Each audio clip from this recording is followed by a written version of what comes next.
Bienvenido, Javier Milei. ¿Qué haces, Juliet? Un gusto enorme estar aquí. ¿Cómo estás?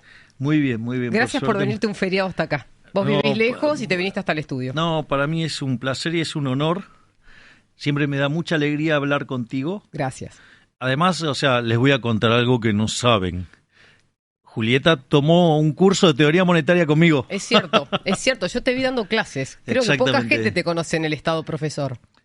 Sí, es verdad. Bueno, igual con 30 años de docencia, algunos se tendrá que acordar. Pero ahora estás dando clase de maestría, ya no de grado. Yo te vi en licenciatura. Sí, estaba dando en el grado, daba teoría monetaria 1 y 2. Una de las cosas que lo vi a Javier enseñarle a la audiencia en ese momento fue que el precio es la señal para toda la cadena económica, toda la cadena de producción. El principio de imputación de Menger, que son los precios los que determinan los costos y no los costos los que determinan los precios. Eso, vos sabés que eso es muy importante, ¿no? En el debate inflacionario.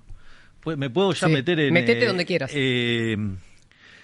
A ver, esto que parece como un juego de palabras, ¿no? Que son los precios los que determinan los costos y no los costos los que determinan los precios, también tiene un correlato en la definición de inflación. Cuando vos mirabas la definición de inflación, la acepción más generalizada, hasta en los diccionarios y todo, era que la inflación era la pérdida del poder adquisitivo del dinero. Sí, una vez lo discutimos, ¿te acordás? Exacto. Entonces, me dijiste, no lo digas así. Claro. Entonces, si la inflación es la pérdida del poder adquisitivo del dinero, es decir, es un exceso de oferta de dinero, ya sea porque emitiste dinero, o porque te cayó la demanda, o porque te pasaron las dos cosas a la vez. Y el problema está en el Banco Central. Después, con la llegada del keynesianismo, una de las cosas atroces que hace, digamos, Keynes en ese libro nefasto que es la teoría general de la ocupación, el interés y el dinero, es por un problema de construcción analítica, determinan los precios a partir de los costos. Es decir, una suerte de teoría objetiva del valor. Y es más, como solamente utiliza trabajo, porque el capital lo considera dado, sí, es un markup sobre el salario, corregido por productividad. Y ahí son los costos los que determinan los precios. Y vos fíjate que la otra definición que se empieza a utilizar cuando viene toda la revolución keynesiana es que la inflación es la suba generalizada de los precios. Esa es la más común, la que todos, por lo menos en Argentina, se usa. Exacto, es la que derivó del keynesianismo. Entonces ahora el problema, fíjate que vos lo ponés o en los empresarios, o en los trabajadores, o en los sindicalistas, o no sé, en los árabes con el petróleo, ahora claro, la guerra de Ucrania, o lo que vos quieras, y trasladás el foco del problema a otro lugar. Y esto es muy importante, porque Keynes, cuando hace esto, Keynes era un tipo brillante, era una mente superlativa, no era una persona así nomás. Y él lo que hace justamente es cambiar el foco de lo que tiene la teoría general para los políticos, es que ellos son los responsables de las cosas buenas y todas las cosas malas son culpa de otros. Por eso es tan popular Keynes entre los políticos, porque justamente... Claro, esto es global, lo que vos decís es mundial. Exactamente.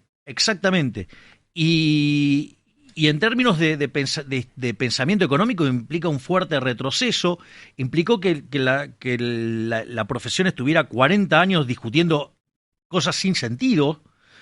Claramente el debate más fuerte fue entre los monetaristas y los keynesianos, que termina siendo ganado por los monetaristas, donde la batalla final se da sobre la curva de Phillips.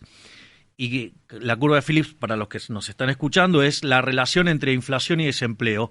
Una relación que dice que vos podés tener menos desempleo si te bancás un poquito más de inflación. Y una de las cosas que hace Friedman, que es muy importante para la historia del pensamiento económico, que es volver a los microfundamentos, se mete con el mercado laboral y dice, no, eso es una ilusión, pero de largo plazo, cuando los agentes aprenden la nueva política monetaria, ajustan y vos te vas al mismo nivel de desempleo, pero con más inflación.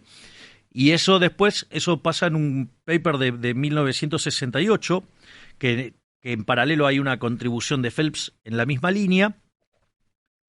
Y este debate se termina en 1972 con un artículo de Robert Lucas Jr. en el Journal of Economic Theory, que básicamente desarrolla el modelo de expectativas racionales, y en 1973, en un paper del American Economic Review, lo testea empíricamente y demuestra que el trade-off entre inflación y desempleo es solamente transitorio, por decirlo de alguna manera, y que a la postre vos terminás con más inflación. Claro. Bueno, Entonces, es un mito. O sea, ese es uno de los primeros mitos que hay entre ponerle tope a las paritarias. Yo lo bajo al llano. Él lo va a decir técnico y yo se los bajo. Ponerle tope a la paritaria porque hay un momento de inflación alta no tiene sentido.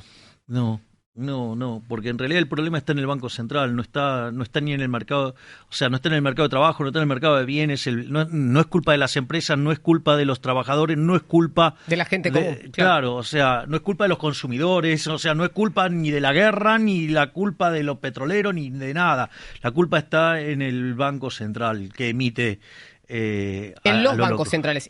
Particularmente fallado, porque trabaja mal hace tiempo, pero en el mundo pasó esto. En realidad, vos sabés que hoy yo subí un video de Alberto Venegas Lynch, hijo, o sea, nuestro máximo prócer de toda la historia del liberalismo en Argentina, y una de las cosas que está buenísimo en el video, porque dice, no importa lo que haga el Banco Central, lo va a hacer daño.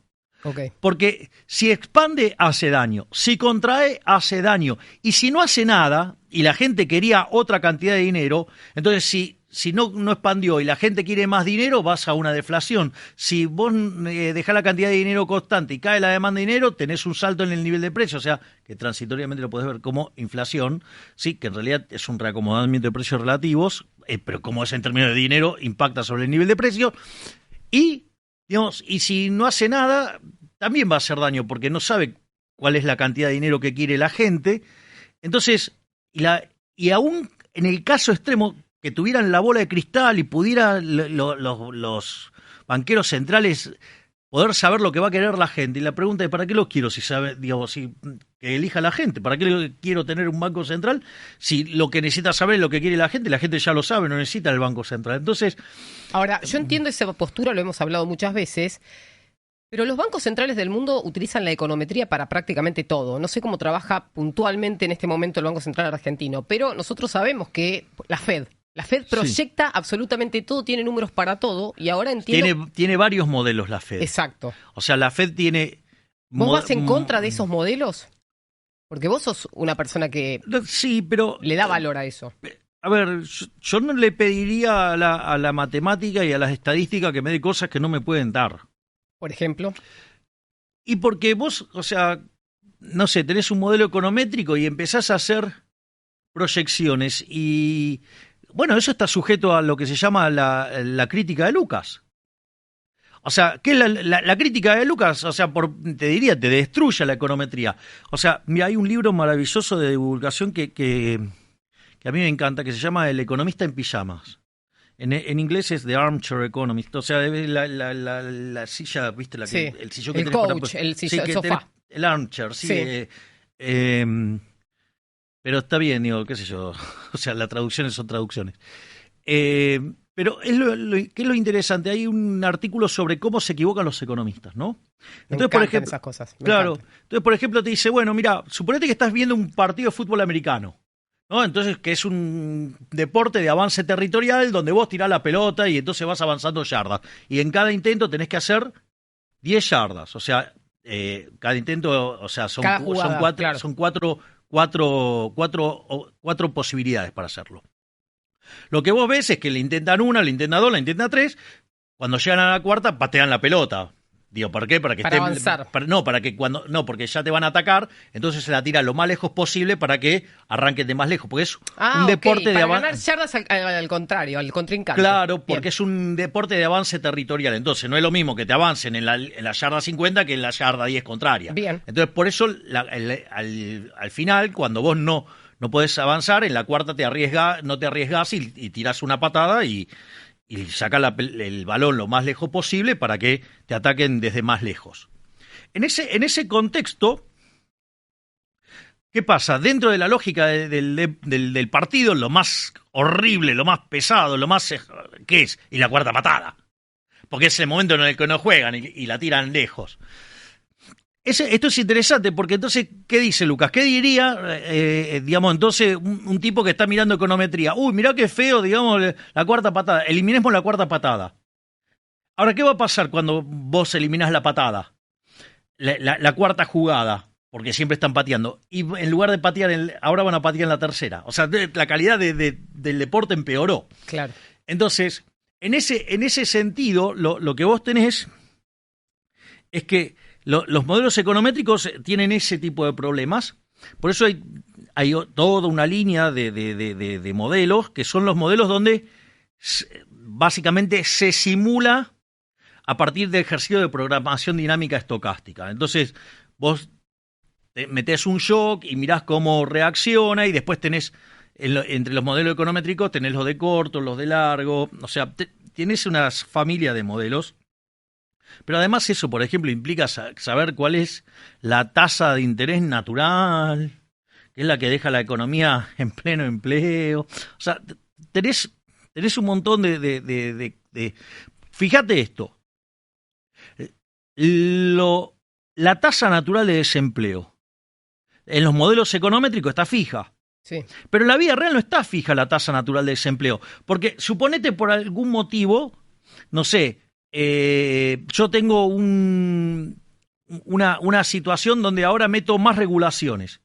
Y la tasa de desempleo, la tasa natural de desempleo es más alta la tasa natural de desempleo. Claro, mira lo que está pasando en Estados Unidos. Tenés por sectores, viste que se habla en los papers, en los últimos, que dice, bueno, la situación laboral de Estados Unidos está en una tasa de pleno empleo. Sin embargo, mirás a las tecnológicas que están echando de a 10.000 empleados por día, ¿no? Dicen, bueno, estos me sobraron de la pandemia, los contraté antes, ahora mi negocio llegó a un nuevo equilibrio. Me sobran, los saca.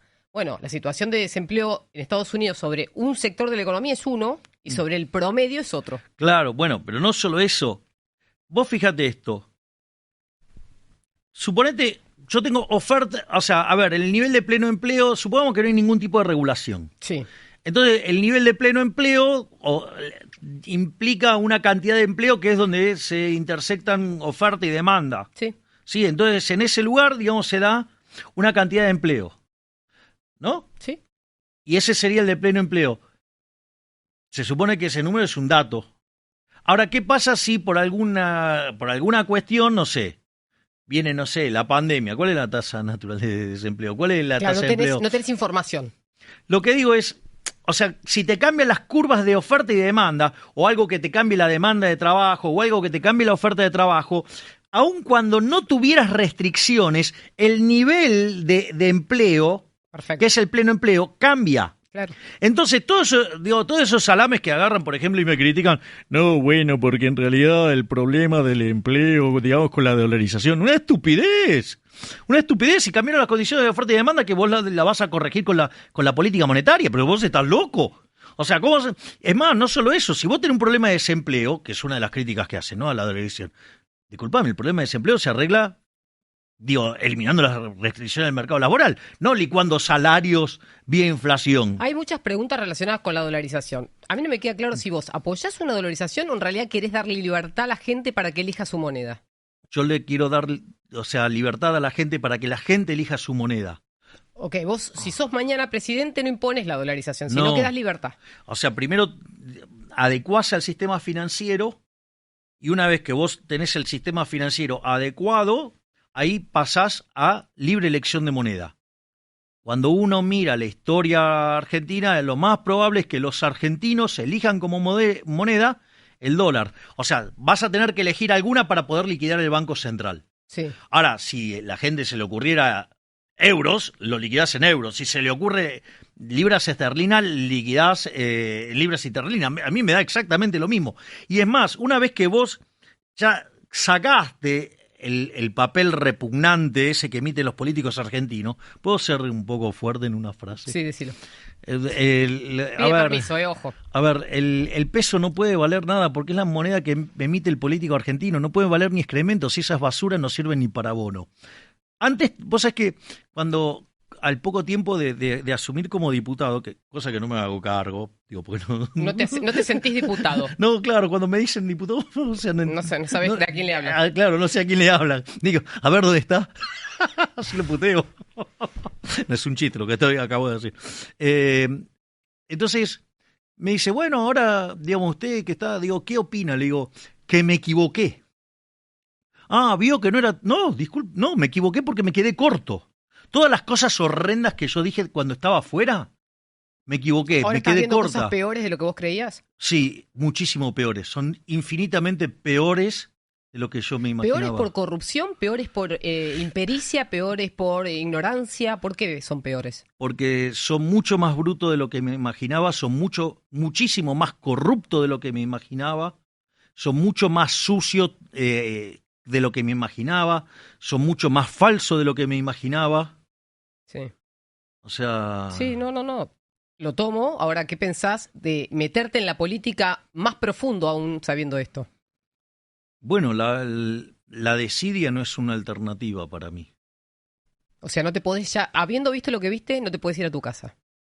No, y haciendo lo que hice no me puedo ir a mi casa, porque yo durante mucho tiempo estuve muy comprometido con la batalla cultural. Y vos estás despertando gente, ¿y qué haces? Claro. Ah, vayan y peleen. O sea, ¿qué autoridad moral tenés? No, vas y te metés con los riesgos que ello implica. Mira, hay, cuando me metí en política hay un par de cosas muy interesantes que me pasaron. Una es una que me dijo Expert. Expert me dijo, mira, vos vas a entrar acá blanco, blanco, blanco, estás blanco. Aún cuando seas honesto, no hagas ninguna porquería, hagas todo bien, te van a manchar igual. Solo por el hecho de que entraste a la política. Exacto. Y eso lo ligo con una cosa que me dijo uno de los primeros asesores políticos que tuve. Me dice, bueno, decime que si tenés esqueletos en el ropero, ¿no? O sea, si tenés algún muerto, digo, o sea. Eso fue antes que ganaras No, cuando estaba arrancando. cuando recién empezaste. Sí, y le dije, no, yo no tengo ningún muerto en el placar. Me dice, no importa, yo te voy a investigar igual. Entonces me estuvo él y su equipo investigando durante 2 meses. Después de 2 meses, en un momento hacemos una charla y me dice, mira, con esto te tengo una buena y una mala noticia. Como yo soy un perfeccionista, le dije, dame primero la buena, si después laburamos la mala. Me dice, la buena es que después de estar buscándote todo, te revisamos hasta el ADN, no te encontramos nada. O sea, estás limpio. Dije, ah, qué bueno eso. Me dice, no, esa es la otra parte, esa es la mala también. ¿Por qué? Porque te lo van a inventar. O sea, y eso pasa. Y O sea que vos tenés ahora situaciones en las que te han inventado cosas que no son reales, para ensuciarte políticamente. Exactamente, sí, pero ¿por qué? Eso tiene que ver con esta teoría que desarrolló Durán Barba, que yo le digo Jaime Carmela Durán Barba. ¿Por qué? Y porque un tipo que se tiñe no te puede estar diciendo la verdad. Jaime Carmela. No había entendido Claro. la relación. O sea, digo, el tipo ya te está engañando desde el vamos, ¿no? Sí. Y sí, Bueno, está bien. bueno, digo, te está engañando, digo, o sea, en principio se está pintando el pelo para mostrar una cosa que no es. Bueno, Javier, pero ¿y qué hacemos las mujeres? Es distinto. No. Digo, nosotros nos teñimos todos los días o todos los meses. No decimos cosas que no son. Yo entiendo lo que decís. Está simulando ser o dar una imagen que no tiene. Claro. Bueno, digo, pero ¿sabés lo que pasa? Yo digo, es interesantísimo el punto que vos haces. Ahora, ¿vos qué podés construir desde eso? ¿Desde qué lugar? Y porque, digamos, o sea, vos podés agarrar y venderle toda una ficción y después cuando llega el momento del cuerpo a cuerpo, digamos, se terminó la mentira. Vos decís cuando alguien se retoca físicamente, la cara, el pelo. Claro, o sea, entonces digo, o sea, a mí digo, o sea, por eso viste que siempre dicen, ¿cuál es la prueba hacia ahí a la mañana? Claro, obvio, ¿me comprendés? Sí, entiendo. Bueno, está bien, digamos, o sea, pero él, después, digo, vos podés convenir, digamos, a algunas cuestiones de criterios estéticos y todo, pero otra cosa es un tipo, digo, que, digamos, él, digamos, ¿qué criterio estético tiene, digamos, si es un vendedor de encuestas? ¿Me entendés? Entonces, ¿qué es lo que pasa? Y ahí lo que sucede es que él desarrolló esta hipótesis del caballo blanco, que tiene que aparecer, digamos, cuando aparece alguien nuevo, tiene que aparecer muy cerca de las elecciones, porque si no, en el medio lo van a manchar. Claro. Entonces, o sea, bueno, ya sabemos para quién trabaja este señor y ese espacio, digamos, Juntos por el Cambio, trabaja sistemáticamente en ensuciarme y mancharme. Es decir, son mucho más sucios, mucho más tramposos, mucho más violentos en eso, digamos, la gente de Juntos por el Cambio. Que el resto de los espacios. Claro, porque Juntos por el Cambio se hacen los buenitos y por atrás te clavan el puñal. En cambio, los kirchneristas te pueden gustar o no, Sí. digamos, pero vienen y te dicen las cosas de frente. Mira, acá tenemos un oyente, /usuario, /televidente, que se llama Adam Smith. Y dice, las ideas de Javier fueron aplicadas en Estados Unidos en los 80, Reagan, es pregunta. Muchas cosas funcionaron, muchas otras no. Hoy pagamos el precio. ¿Reconoce Javier en alguna de las falencias de las ideas de Friedman? Pregunta. A ver, ¿vos estás de acuerdo con esto? No. Las ideas de la libertad tuvieron su auge a fines del siglo XIX, inicio del siglo XX, donde se gestó toda la base del crecimiento actual. Sí. Después, el capitalismo es tan maravilloso que logra sobreponerse a pesar de la existencia del Estado y los políticos. Pero quiero volver a lo otro, a lo que estaba diciendo, que es bastante delicado de cómo ensucian los políticos. Y vos fijate que este hombre, digamos, o sea, dice, no, Milei se equivoca porque se lanzó mucho tiempo antes. Y vos me querés decir cómo hago para tener una estructura propia como la que hemos logrado armar de manera instantánea. Es decir, ni siquiera, digamos, o sea, tiene los pies sobre la tierra, o sea... ¿Pero vos crees que él dice eso de forma real? ¿Lo cree o lo está diciendo para que hables de esto? No, yo para creo, que a vos te moleste. No, yo creo que algunas cosas él las cree. Sí. Y son partes de sus teorías. O sea, si yo siguiera lo que él dice, digamos, digamos, si me lanzo 3 días antes, en rigor, ¿cuál es el problema? No tengo partido, no tengo sello, no tengo estructura, digamos, me destruyen en las elecciones. Por eso te digo, es el competidor, es el, si querés, el creador de la estrategia del competidor. Y te está diciendo lo que tenés que hacer en detrimento de tu... Claro, bueno, eso es lo que quiero... De tu objetivo. No, pero está bueno que la gente sepa que no solo arruinó a Ecuador ese hombre, a donde fue, digamos, o sea, con sus ideas arruinó a todo el mundo. Es más, en Ecuador, digamos, confrontó con Cavallo y terminó arruinando a Ecuador. En Argentina destruyó al gobierno de Macri. Y bueno, ahora, digamos, por suerte lo está asesorando a Larreta. Escúchame, ¿cuánto te afectan las críticas? Por más que sean de personas inteligentes. No, pero es que muchas de las críticas, o sea, hay una parte que son muchas que son mentiras. Sí, eso no te afecta. Cuando es mentira te resbala. No, pero las críticas vos podés progresar, o sea, si son mentiras, no existen. Si son falacias, no existen.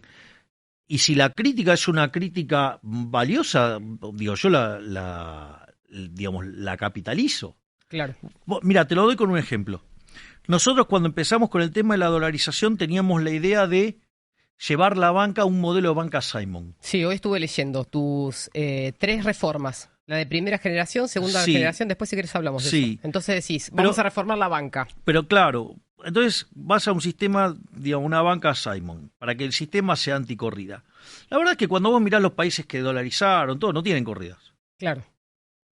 No es un dato menor, por decirlo de alguna manera. Pero tiene lógica que eso sea así, ¿o no? Obvio que tiene lógica. Pero la pregunta es, bueno, pero si hubiera una corrida, vos te quedaste sin Banco Central. Sí. Ahora, la realidad es que entonces, porque la única verdadera función que tiene el Banco Central es ser prestamista de última instancia.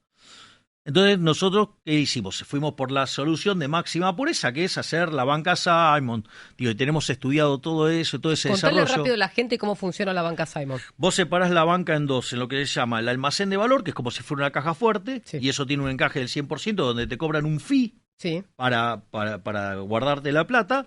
Y tenés otra parte que es la banca de inversión, donde si a vos te gusta ganar tasa de interés, vas a tener que bancarte el riesgo. Y corres riesgo, claro. Claro, algo así como que si te gusta el durazno, bancate la pelusa. Sí.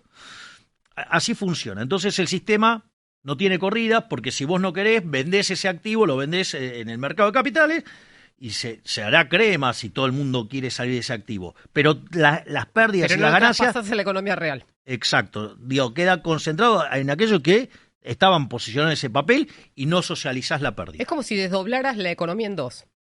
La parte financiera de la economía real y la parte financiera de la economía del mercado de capitales. Esa parte, digo. Bueno, vos el financiamiento lo vas a conseguir en el mercado de capitales. Sí. O sea, la otra es demanda de dinero, digo, es atesoramiento. Sí, O sea, es reserva de valor pura. sí. O sea, y caja, además, por si, no sé, porque si querés tener caja. Pero en ese, digo, estrictamente es atesoramiento. Ahora, fíjate esto. Pero la realidad es que vos mirás Panamá, mirás Ecuador, una vez que se dolarizaron no tuvieron corrida, no tuvieron ningún problema. En Hong Kong no hay corridas. Entonces digo, ¿por qué? Bueno, porque justamente el elemento disparador de las corridas desapareció, que es, digo, el sector público y el Banco Central estafando a la gente. Entonces, pero nosotros queríamos la solución de la banca Simon. La banca Simon, implementarla te puede llevar 2 años y medio, más o menos. Tiene que ver con la duration, o sea, la vida financiera promedio de los activos y pasivos de los bancos.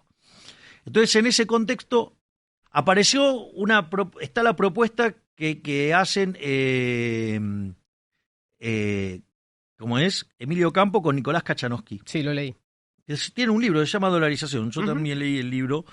¿Y qué es lo interesante? Bueno, tiene otra propuesta que te permite dolarizar. La banca con offshoreizarla te alcanza. Entonces no necesitas hacer esta solución de extrema pureza. ¿Y qué es lo interesante? Que la podés hacer, no sé, en medio año lo tenés liquidado el problema, como mucho. ¿Y eso implicaría qué? Explicarle a la gente, una vez que vos haces eso, bueno, ¿qué pasa en la economía real? Porque hay gente que está escuchando y por ahí no entiende el tecnicismo económico. Vos básicamente vas a hacer todas tus transacciones utilizando dólares, Bien. billetes de dólares. Hay muchas preguntas respecto de esto. Te abro un paréntesis para responderle a la gente. No, pero lo que quiero mostrar es que la propuesta de Emilio, ¿qué es lo que tiene? ¿Cuál es la ventaja? Que es mucho más rápida en instrumentación. Esto no es menor, porque cuando vos se te abre una ventana para aplicar una reforma, es clave que vos apliques esa reforma y que sea irreversible esa reforma. Okay. Porque vos tuviste una reforma en los 90, ¿y qué pasó? La ley de convertibilidad. Exacto, y después se te volvió para atrás. De hecho, Pendiente dijeron, esta vez va a ser diferente, volvemos a tener Banco Central y nos tomaron a todos. Entonces, en ese contexto, ¿qué es lo que sucede? Una reforma como la dolarización se vuelve irreversible. Entonces, ¿qué es lo que pasa? Si vos haces una reforma que tarda mucho tiempo, el problema es que si se estabiliza la economía, los políticos te vuelven a las andadas. Entonces, si vos le haces una reforma irreversible, chao, Sonaro, fíjate esto.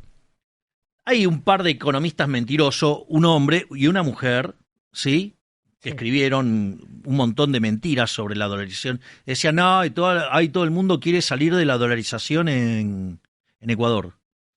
Vos sabés que yo tuve la posibilidad, digamos, como estuve en Ecuador y el expresidente de Ecuador, de Jamil Hamad, que es el que impulsa la dolarización, me hizo llegar el libro donde cuenta todo esto. Y dice en un momento, Correa en Ecuador era muy popular, pero había algo que era más popular que él, que era la dolarización, y por eso el chorro de Correa quiso salir de la dolarización y no pudo. Claro. No pudo. ¿Por qué? Porque la dolarización era aún más popular que él. Y los problemas que tiene Ecuador tienen que ver con la política fiscal descarriada que llevó Correa, no con la dolarización. Bueno, pero eso es importante lo que estás diciendo, porque dolarizar una economía no significa que dejas de tener problema fiscal. Exacto. Explícalo también, porque eso es importantísimo. Bueno, claro, hay algunos que dicen, no podemos dolarizar porque tenemos problemas de déficit fiscal. Discúlpame, cuando vos en tu casa no te alcanza lo que te ingresa, vos no lo resolvés yéndote de caño. No, es más fácil. Es como que en tu casa vos tengas pesos y transes en pesos. Y un día seguís teniendo la deuda, pero lo pasás todo a dólares. Ahora pasás a tener todos dólares. Claro, pero la deuda la seguís teniendo, eso. Claro, exacto. Y es más, y si vos gastás más de lo que te ingresa y Vas a deber dólares menos, pero dólares al fin. Claro, pero bueno, pero en realidad ahí el problema radica en que, ¿cuál es el problema? Que si vos gastás más de lo que te ingresa, tu problema es que gastás más que lo que te ingresa, no importa en qué moneda lo hagas. O sea, sos un quebrado. O sea, entonces, digo, eso es lo que no... entonces, mira, esto se llama... hay un trabajo de Robert Mandel, de Economía Internacional Monetaria, que está en el libro famoso de Mandel, que fue, digamos, era el libro de la época, que usa un principio que se llama principio de clasificación efectiva de los instrumentos de mercado. O sea, el problema de la inflación es política monetaria y se arregla con política monetaria. El problema del déficit fiscal es política fiscal. Claro. Es decir, y lo mismo te pasa con el mercado de trabajo. Si vos tenés problema de desempleo, no se arregla con política monetaria expansiva, licuándole el salario a la gente y generando un despiole donde el remedio es peor que la enfermedad. No, se arregla flexibilizando el mercado laboral. Entonces, todo ese tipo de aberraciones. Es más, te lo voy a hacer en el caso todavía más extremo, para dejar en evidencia estos chantas.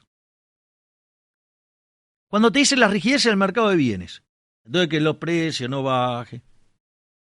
Si vos tenés un problema que no te gustan los riesgos o que tu precio no esté sujeto a volatilidad, yo le voy a comentar a ese conjunto de chantas. Mira, hay un libro de mediados del siglo XV que está en la Bolsa de Comercio de Madrid que se llama Confusión de Confusiones. ¿Y de qué trata? Cuenta cómo era el mercado de opciones en Holanda.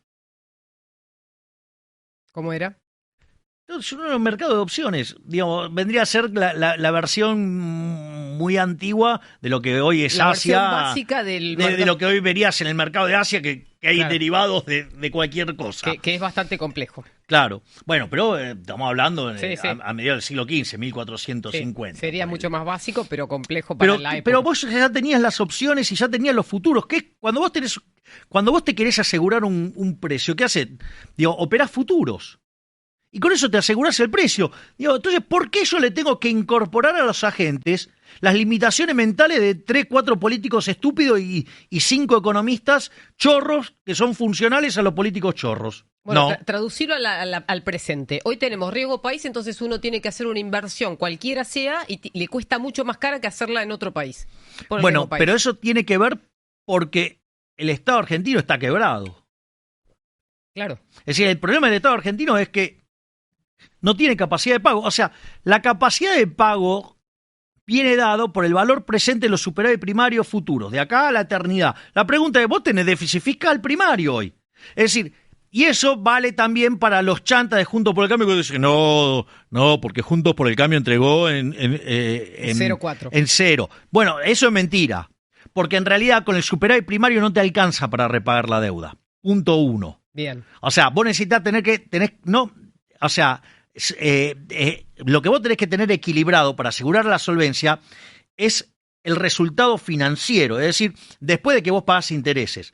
Si vos después de que pagás intereses, tu resultado es nulo, no tenés incremento de deuda. Y entonces la relación deuda-producto se queda quieta. No si crece. Claro, es decir, entonces o queda fija o cae, por lo tanto sos solvente. Claro. Primer punto.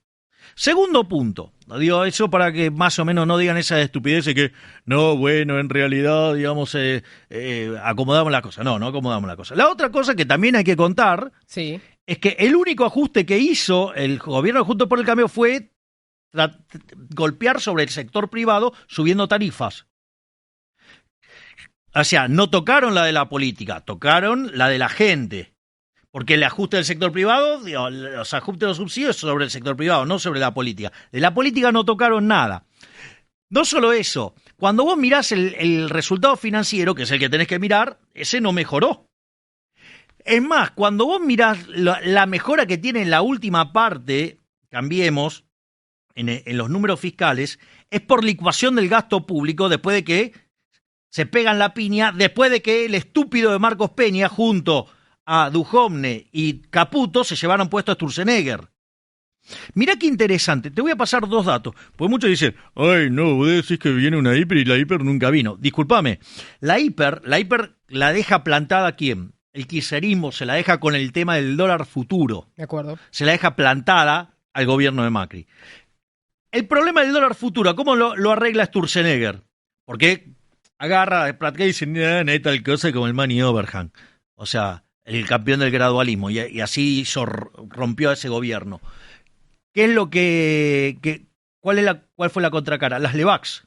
Me acuerdo perfecto. Y la explosión de las Levax terminó en una situación donde el Banco Central vendió 22.000 millones de dólares. Entre las propias y lo que puso y los 15.000 millones de dólares que puso el fondo. La pregunta es,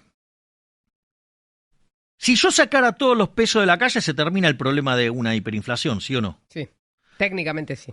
Exacto. O sea, no puede tener hiperinflación en pesos. No. Porque, digo, sí, básicamente...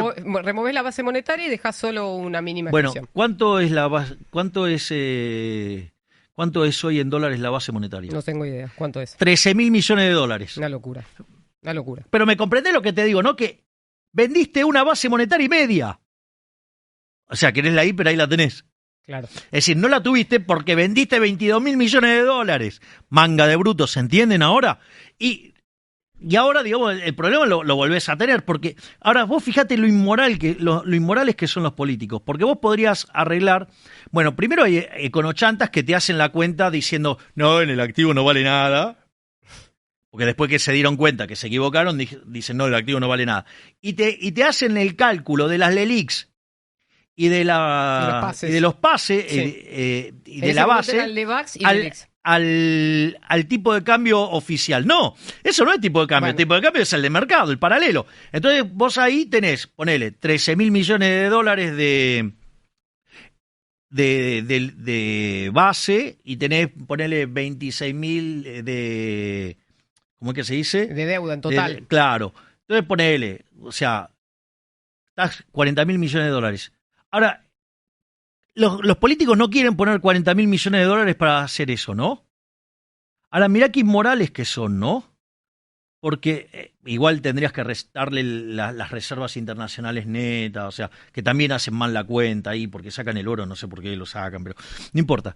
Al margen de todo eso, cuando vos te querés dar cuenta, a vos te faltan para dolarizar, poner 35.000 millones, suponiendo que el activo del Banco Central vale cero, lo cual es falso, porque los títulos argentinos cotizan 30%, con lo cual... ¿Es negativo o no? No.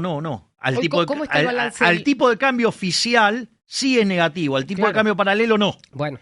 Pero ellos están haciendo las cuentas al tipo de cambio oficial. Bueno, pero eso es una mentira. Bueno. Ahora, pero quiere decir que estos tipos están... Ahora, el déficit fiscal que avaló la madriguera, yo voté en contra. ¿Pero cuánto tenía? 30.000 millones de dólares de déficit. Es decir, los políticos están dispuestos a patinarse 30.000 millones de dólares para financiar la joda de ellos y no están dispuestos a patinarse 30.000 millones de dólares para terminar con el problema de la inflación. Dale, son unos inmorales, ¿qué querés que te diga? Son unos delincuentes. Hay muchas preguntas relacionadas con qué vas a hacer si asumís como presidente con las jubilaciones, para que no sea el mismo modelo que en los Estados Unidos, preguntó alguien, y hay otras preguntas relacionadas. Bueno, a ver, ¿qué quieren decir con el modelo de Estados Unidos? Porque en el fondo, o sea, que querés ser engañado por el Estado. Porque fíjate que las jubilaciones volvieron al Estado, digamos, lo que están haciendo con el Fondo de Garantía de Sustentabilidad, te aviso que la cartera... Ok, y cuando se lo expropiaron las AFJP, el Fondo de Garantía de Sustentabilidad no estaba quebrado, o sea... Bueno, pero explicarle a la gente qué pasa. El Fondo de Garantía de Sustentabilidad es la caja que tiene, en este caso, ANSES, para pagarle a los jubilados todos los meses, supongamos así. Pero también es una posición de títulos que lo que devengan esos títulos sirve para pagar la jubilación. Claro, pero ¿qué está haciendo en este momento ANSES con ese fondo? Lo utiliza para comprar deuda. Para comprar deuda del gobierno. Exactamente. Entonces, por ejemplo, mirá cómo manejan tu plata. Primero, como la manejaba el inútil de Bocio durante el kirchnerismo, ¿no? Que andaba dando vuelta por todos lados diciendo, no, porque yo conseguí un retorno del 16%. La inflación era 30%. ¿No? Es decir, mirá cómo te licuaron, cómo te destrozaron las jubilaciones. Y no solo eso, que te destrozaron las jubilaciones, sino que además, por ejemplo, diciembre el déficit fiscal fue de 1.2 billones. O sea, poco más de lo que en ese momento era el 20% el 25% de la base monetaria. Sí. Entonces, qué interesante eso, ¿no? Porque vos fijate, ahora sería el 20, pero vos fíjate, porque esto es muy interesante. ¿Con qué lo financiaron? ¿Con emisión? Lo financiaron con el Fondo de Garantía de Sustentabilidad y reventando las cuentas del Banco Nación. ¡Ey! Digo, no hay tal cosa como un almuerzo gratis. Ahora, lo que sí hay que entender es que las jubilaciones tienen que ver Con los aportes salariales. con los aportes y con un país que se empobreció. Esa es la otra parte. Lo que hay que entender es que el país se empobreció. Hoy el 35% de las personas que tienen trabajo son pobres. Pobres, Bueno, es listo. cierto. Bueno, entonces, Pará, digo, ¿vos sos un especialista dentro de todas las especialidades dentro de la materia de economía? yo tengo dos especializaciones. Bueno, hay una que es desarrollo económico. No, crecimiento económico. Bueno, crecimiento económico. Con y sin dinero. O sea, por ende soy especialista Bueno, en si sos crecimiento y en especialista, dinero. tenés en tu cabeza un montón de recetas para desarrollar un modelo que saque a Argentina de la situación en la que está. Hace 10 años que nos empobrecemos consecutivamente. Sí, bueno, de hecho, justamente el programa de reformas que nosotros proponemos es un programa para volver a crecer. De dicho sea de paso, era un libro de los 80 de Cavallo, se llamaba Volver a Crecer. Fue el primer libro que leí de Cavallo. Y ahí nosotros, las reformas de primera generación, lo que planteamos es una reforma del Estado para bajar el gasto público, para bajar los impuestos, para eliminar regulaciones. Proponemos flexibilizar el mercado laboral hacia adelante y crear un modelo, pero basado en el seguro de desempleo. Proponemos la apertura de la economía y la reforma monetaria que antes te mencioné. Sí. Eso lo que va a hacer es generarte un boom sobre la economía que por lo menos durante 15 años Argentina va a crecer muy fuertemente. Sin interrupción, sin que... porque Bueno, eso es, bueno, lo que pasa es que la vida real tiene shocks. Claro, Lo que pasa los es que cisnes negros del mundo. No, pero a ver, cuando vos tenés un shock, esto es importante tenerlo claro. Porque los shocks son ruido. Son, digo, como si vos querés un error sobre el modelo. O sea, si el modelo está bien hecho, o sea, Lo puedes prever. no es que lo puedas prever, pero en realidad se van a convertir en ruido blanco. O sea, esos shocks, que son esos desvíos, van a estar normalmente distribuidos. O sea, un día te puede... O sea, Te un preparás día, para un que día te pueden subir los términos de intercambio, otro día te pueden bajar. Cuando te suben los términos de intercambio te va a ir un poco mejor, cuando te bajan, digo, te va a ir un poco peor o te va a ir un poco menos bien. Pero en el sendero largo esos efectos se neutralizan, por decirlo de alguna manera. Entonces, por eso, ahora, estas son las reformas de primera generación, ¿no? Que yo acabo de describir, porque también hay una chanta que dice que tiene 3 familias de reforma y después no dice más nada. ¿Por qué no se dedica a escuchar en lugar de, criticar siempre? La ensayista, una chanta. No sé de quién hablas, pero bueno, concentrate en la reforma. Una tremenda socialista que es del club de los que me tiran estiércol, sin fundamento y que no podrían resistir una charla seria en la vida real. Bueno, entonces son 3 reformas. No, acabo de dar. Esta es de la primera generación. Esta es la primera generación, dije, la reforma del Estado, la baja del gasto público, lo que tiene que ver con la baja de impuestos, lo que tiene que ver con toda la agenda de desregulación, lo que tiene que ver con modificar el sistema laboral a un sistema de seguro de desempleo, digamos, que igual cuando eso ocurra después vas a ver que también lo van a llevar para atrás, pero no importa. ¿Por qué? Porque hay negocios para hacer con eso. Con el seguro de desempleo. Claro, porque vos estás creando un nuevo mercado de seguros. Primero que tenés 6 millones de personas en el mercado formal y ya tenés 8 afuera. Por lo tanto, lo que tenés afuera es más grande que lo que tenés adentro, por decirlo de alguna manera. O sea, son más grandes los outsiders que los insiders. Mirá qué lindo si pasa eso en la elección. Pero no importa. Bueno, entonces... Ese es otro tema. Es una mezcla no válida, pero resultaba divertida en los términos. En la analogía. Claro, hacer una analogía por el uso de los términos. Sí. Entonces, vos fijate que la realidad, vos las personas que tenés empleadas, no es que hay un deporte que es echar empleados. Entonces también podés hacer, con esas mismas compañías de seguro, podés también asegurar sobre lo que existe. Y entonces pasás todo el sistema a flexible. Pero bueno, nada. Eso solo en empleo y en jubilaciones, bueno, modelo de AFJP, a ver, vamos, esto es la reforma de primera generación, sí. ¿no? La apertura de la economía y todo lo que mencioné de la cuestión monetaria. Después tengo que volver con la inflación, no me olvido. La reforma en el... Sí, no hablé de mi libro que Ahora sale en abril, que se llama El fin de la inflación. Bueno, no me abras tantas ventanas, termina con esto y vamos Bueno, a... yo te contesto lo que me preguntás. No, está bien, dale. Entonces, vamos a este punto. Las reformas de segunda generación tienen... Vos podés avanzar en reducir la cantidad de empleados públicos yendo a hacer una reforma, la que tiene que ver con el plan de retiros voluntarios, pero a diferencia que en los 90, como vos tenías el mercado laboral no flexible y ahora lo vas a tener flexible y te estás expandiendo, entonces es mucho más fácil de absorber. Primer punto. ¿Por qué no era flexible en los 90? Recordarle a la gente. Porque, es más, o sea, terminó habiendo un despiole de novela con la flexibilización cuando en el gobierno de la Rúa, que fue, digamos, el tema de la Banelco. Digamos, donde, mirá qué interesante, el que denunció a todos los chorros es el que terminó preso y todos los chorros libres. Cosas que pasan en la Argentina. Claro. Entonces, punto uno. Entonces, digamos, vos vas a hacer un programa de retiro voluntario, pero ahora con una economía en expansión, no solo en expansión, sino que además con un mercado laboral flexible. Con lo cual eso va a facilitar la absorción, porque se van al mercado formal, no solo que van a ser más productivos, no solo que van a permitirte bajar más los impuestos, y lo cual vas a tener una ronda adicional de crecimiento, sino que además se van a tener un empleo y teniendo la indemnización en la mano. Claro. No es un gol, son dos a la vez. El otro tema que nosotros proponemos... Espera, y ahí me falta una pata, el empleo público. Pues que es enorme. No es que estoy hablando del empleo público. Bien, perfecto. Ahí. El otro tema es el tema de las jubilaciones. Cuando vos mirás lo que tiene que ver con las jubilaciones, la clave es la relación entre los que aportan y los pasivos, por decirlo de alguna manera. Entonces, como vos estás siendo un mercado laboral flexible, una de las cosas que va a pasar es que vas a tener más gente laburando. Además, eso es apea constante.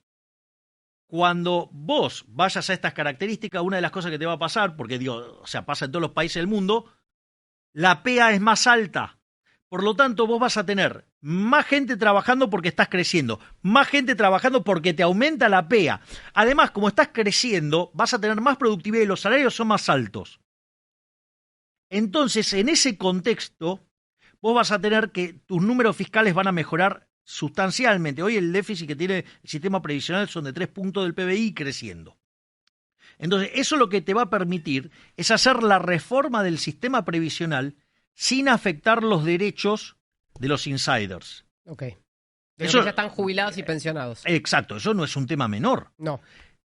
Y una vez que vos estás ahí, dale la opción a la gente que quiere elegir. Porque yo les recuerdo, cuando fue que Vudú, o sea, que Néstor Kirchner se quiso apropiar de las AFJP, fue a una... lo sometieron a elección y más del 98% decidió quedarse en el sistema de capitalización. Sí, claro. Y como no le gustó ese resultado, al otro año fue Vudú y nos robó las jubilaciones. Y se las dio a Néstor Kirchner y así estamos. Las jubilaciones ahora están, el sistema jubilatorio está peor que antes. ¿Por qué? Porque tiene un montón de títulos basuras que son del gobierno. Es decir, la pregunta es, vos, tu plata con la cual te vas a jubilar, porque en el fondo es un problema de capitalización, o sea, yo Exacto. ahorro para el futuro, ¿sí? Entonces, ¿en qué invierto eso?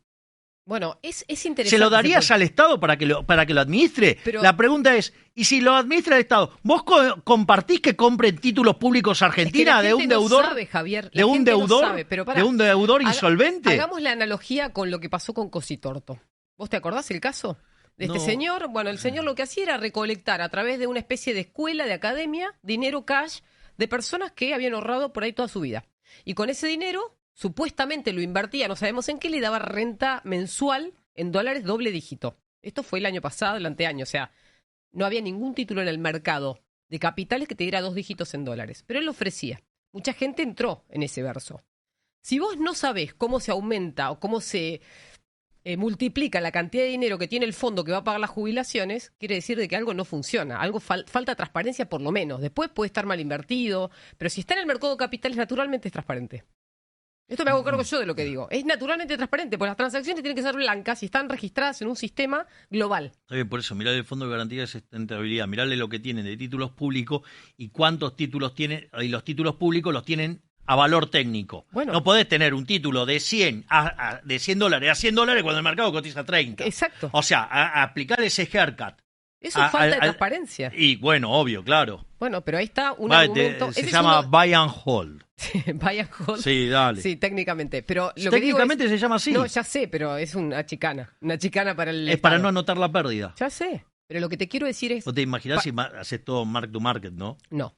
No lo quiero pensar. Imagínate, no, ¿puedo ser un poquito más perverso? Sí. Hacelo sobre los balances de los bancos. Y pues están llenos de deuda del Estado. El 75% de la cartera hoy son títulos públicos y LELIQs. Bueno, pero está bien, pero los bancos no tienen, están dentro de un cepo, no tienen dónde poner los pesos, que sobran. No, Vos sabés que los tesoros de los bancos, más allá de lo que vos pienses de los bancos, están abarrotados de pesos, no saben, se los mandan de nuevo al Banco Central y el Banco Central se los devuelve, no tienen dónde guardarlos. Pero no hay dónde guardar los pesos. ¿Vos lo sabés eso? Sí, eso sí.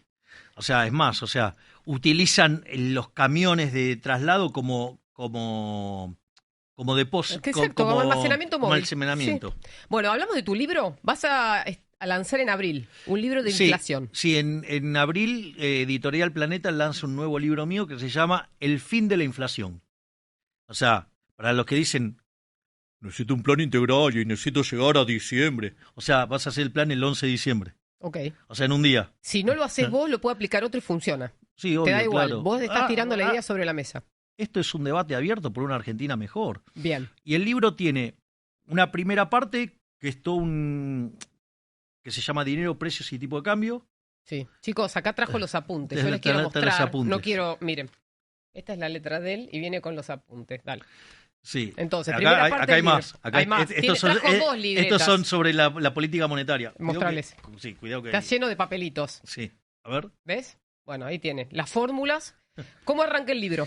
El libro arranca con un artículo que, digamos, que básicamente es un artículo teórico. Sí. Teórico. Pero en formato de divulgación. Economía de manual. Claro, sí. que se llama Dinero, Precios y Tipo de Cambio. Bien. Y ahí explicás cada cosa. Explico el problema, digamos, de la inflación, explico por qué está todo mal esos que hablan de la teoría no monetaria de la inflación, dejo en evidencia la chantada que es eso de la puja distributiva. Bien, está bien eso. Dejo Ahora, en claro todas esas te hago un paréntesis. cosas. ¿Vos alguna vez leíste algún paper en el que demuestren algo de eso de la puja distributiva? ¿De la nueva economía monetaria moderna? No, bueno, la teoría monetaria moderna ya está, ya se terminó. Bueno, pero por eso o sea, quedó en claro que es una chantada Pero acá se sigue usando ese argumento. Sí, bueno, está bien. Digo, eso en realidad es un argumento que viene de mucho más lejos y es una chantada para financiar al Estado. Pero lo de la puja distributiva es un derivado de algo que Olivera llamaba la teoría no monetaria de la inflación, que tenía que ver con todos los modelos de inflación estructural. Bien. Los modelos de inflación estructural tienen 3 elementos. Digo, esto es importante entenderlo porque si no después se dicen cualquier estupidez. Estamos derribando mitos acá. Claro, exacto. Que hay un montón de estupideces que dicen un montón de economistas, o sea, y que están mal. O sea, los modelos de inflación estructural tienen 3 elementos. Tienen primero lo que se llama el teorema de los precios relativos. Que básicamente, si la demanda de un sector crece más que la otra, digo, ese precio tendería a ser más alto, dada la oferta. Sí, cambia la relación entre esos precios, claro, de un sector con el otro. El precio A debería ser más alto que el precio de B. Sí. El segundo elemento es que hay inflexibilidad de los precios a la baja, entonces el precio de A sube, pero el de B no sube. Entonces, ¿qué pasa? Te queda el nivel de precio muy alto y entonces, si vos te queda el nivel de precio muy alto, o cae la actividad o modificás la cantidad de dinero o se ajusta la demanda de dinero. Bueno, tendrías que ver, digo, qué tipo de ajuste toma la economía. Y el tercer elemento, que es la parte que no lo ven estos econochantas de la puja distributiva y todas esas pavadas que dice, la inflación internacional y todo eso, es que es un elemento, el tercer elemento es lo que se llama un modelo de dinero pasivo. Sí.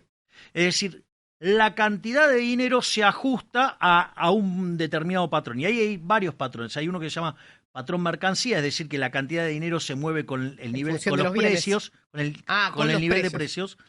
Hay otro que se llama patrón trabajo, que se mueve con el salario. Hay otro que se llama patrón externo, que es cuando vos fijás el tipo de cambio. Y hay otro que se llama patrón crédito, que es el inflation target, que el Banco Central determina la tasa de interés. Pero entonces vamos a ver cómo funciona esto. Supongamos que vos tenés la teoría cuantitativa, ¿no? Sí. o sea, para mirar el mercado monetario. Entonces, la cantidad de dinero multiplicado por la cantidad de veces que gira ese dinero en la economía, o sea, la velocidad, eso te va a dar el PBI nominal, o sea, los precios por la cantidad, Sí. o sea, el producto. Entonces, supongamos que por algún motivo, no sé, cambia el precio relativo de A respecto del de B, no me importa, digamos, si tiene que ver con la cosa que fuera, por el momento, y como el precio de A sube y el precio de B no cae, entonces el nivel de precios pasa a ser más alto. Entonces, si yo multiplico, ¿qué pasa? Ahora, M por B es más chico que P por I. Sí. Entonces, ¿qué es lo que dicen? Si vos, la velocidad está dada y no modificás la cantidad de dinero, esa suba de precio tiene que tener como contraparte una caída del PBI. Sí. Te están diciendo. Sí. Entonces te dice, subí la cantidad de dinero para que no tener una recesión. Ese es básicamente el argumento. Entonces, suben la cantidad de dinero. Entonces, vos fíjate que la suba de precio es acompañada por una suba de la cantidad de dinero, ¿para qué? Para que el PBI nominal quede estable. Es decir, pero fíjate que en realidad, si vos no hubieras convalidado monetariamente, la inflación nunca hubiera aparecido. Exacto. Pero ¿qué pasa? Como por ley de Walras, ¿qué te dice la ley de Walras? Si N menos un mercado está en equilibrio, el restante también lo está. Como ese es el mercado que no se ve en los modelos de inflación estructural, algunos imbéciles creen que eso es no monetario. No, en realidad es todo monetario porque existe una convalidación directa. O sea, el modelo de la puja distributiva, que es otra estupidez, ¿qué es lo que dice? Vos podés hacerlo con el patrón trabajo. Entonces, cuando suben los salarios, si vos creés que la estructura de mercado es concentrada, entonces el nivel de precios sube. Entonces, frente a esa situación, si no convalidas monetariamente, te comes una recesión. Entonces, después aparece la convalidación monetaria que acompaña eso. Claro, entonces cuando te aparece la puja distributiva, aparecen los salarios más altos, los empresarios suben los precios, pero si vos no convalidás monetariamente, no pasa. Es más, es la misma estupidez que la guerra. Porque vamos a hacerlo así, yo tengo dos bienes, el A y el B. Suponete que por algún motivo, o sea, se contrae la oferta de A, o sea, con lo cual el precio de A va a tender al alza. Entonces, y suponete el caso tengo unos consumidores recontra cabrones que de ninguna manera quieren dejar de consumir A. O sea, no quieren dejar de consumir A. Con lo cual el precio de A se va a las nubes. Pero hay convalidación del consumo. Wait a minute. Sí. Exacto. Dale. Pero vos fíjate esto. Ahora, si yo tengo un ingreso fijo y quiero gastar más en A, inexorablemente tengo que gastar menos en B. Cuando gaste menos en B, el precio de B va a caer. Claro. Ahora, ¿qué es lo que pasa? Si yo me encuentro con un banco central que convalida monetariamente, ¿qué es lo que pasa? Yo o sea, el precio de B no cae, entonces el precio de A sube mucho más, pero esto ocurre porque vos tenés una convalidación monetaria, porque si no, yo no puedo, o sea, nominalmente no puedo gastar más. Claro, hay una restricción. Tengo la restricción de presupuesto, Claro. y la única forma que se me ensancha la restricción de presupuesto es porque está el Banco Central emitiendo más dinero. Sí, claro. Entonces, digo, ¿qué puja distributiva? ¿Qué inflación importada? ¿Qué, digamos, o sea, que no sé Pero cuánto, lo estamos digo, viendo o en sea, el mundo. Lo que está haciendo Estados Unidos es exactamente esto. Bueno, el caso, digo, de lo que pasa con la inflación en el mundo es un poquito diferente, porque en el mundo utilizan el inflation target. Sí. Bueno, ahora me voy a poner técnico. Yo te traduzco, dale. Ahora Dale. no me queda otra que Yo lo ponerme traduzco. técnico. Vos ponete Pues, técnico, yo te hay traduzco. un problema que se llama el problema del ancla nominal. Sí. Cuando vos determinás, o sea, vos... ¿Qué es en Estados Unidos el ancla No, nominal no, hoy? pará. Pero No, pongamos, sí. ponele cosas a las No, variables. es que no tiene el ancla nominal, no tiene ancla nominal, son las expectativas Bueno, en un inflation pero targeting. ese es el ancla nominal. Bueno, está bien, pero eso tiene una serie de problemas. A ver, supongamos lo siguiente. Vos, cuando demandás dinero, ¿sí? Vos demandás dinero para hacer transacciones, ¿sí? Para comprar bienes, ¿sí? Y vos podés comprar bienes presentes o bienes futuros. O sea, esto que yo acabo de describir es una cosa tremendamente técnica porque tiene que ver con que en una función de exceso o de demanda te entren todos los precios de la economía. Entonces, con todos los precios presentes, incluido el salario, vos derivás que el ingreso. Y la relación entre los precios presentes y los bienes y los precios futuros derivás la tasa de interés. Bueno, en los modelos macro, o sea, como es todo medio berreta, siempre meten el ingreso y meten la tasa de interés.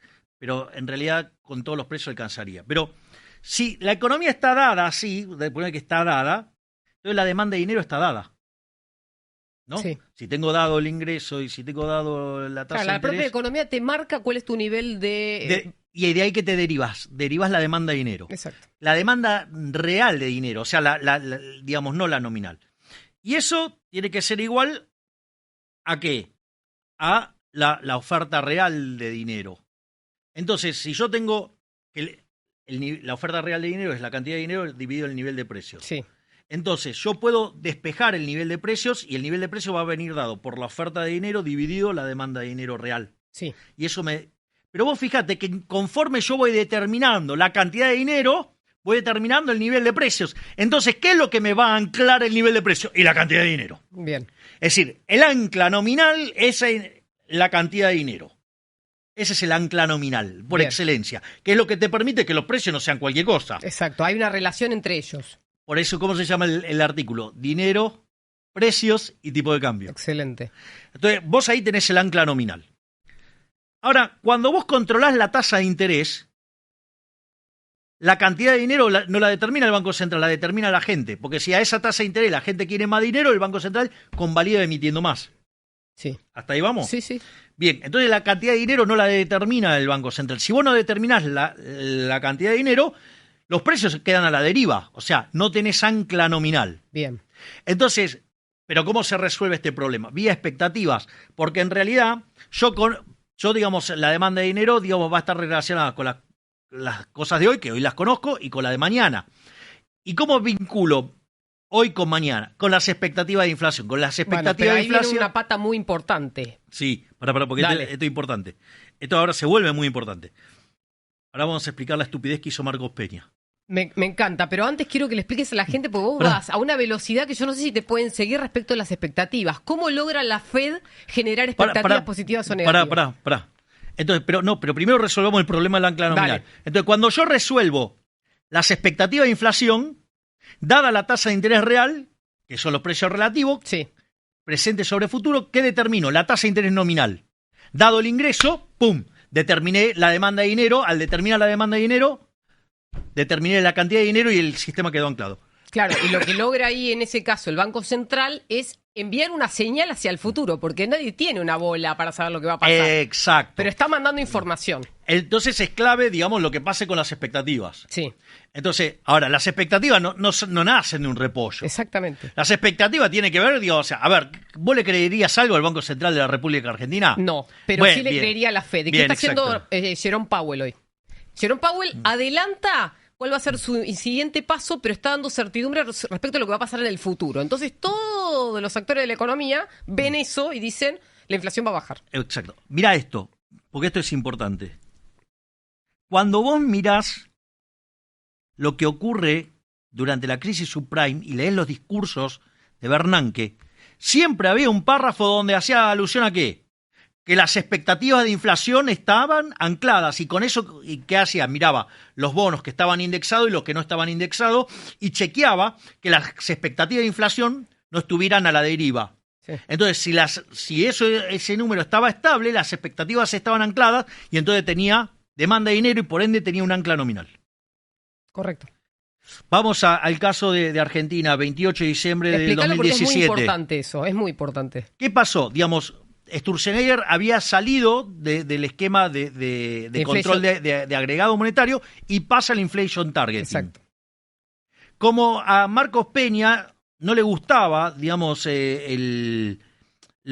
la política monetaria que iba a seguir Sturzenegger, se juntó con 7 economistas y se sentó frente a Sturzenegger y le dijo, mirá, yo no sé nada de economía, lo cual lo tenemos clarísimo que no sabes nada de economía, Marquitos Piña, ¿sí? Y le dijo, pero todos estos 7 que están acá dicen que vos estás equivocado.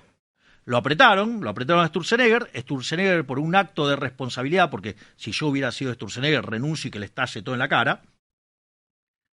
Sturzenegger, por ponerle el hombro a Macri, se quedó.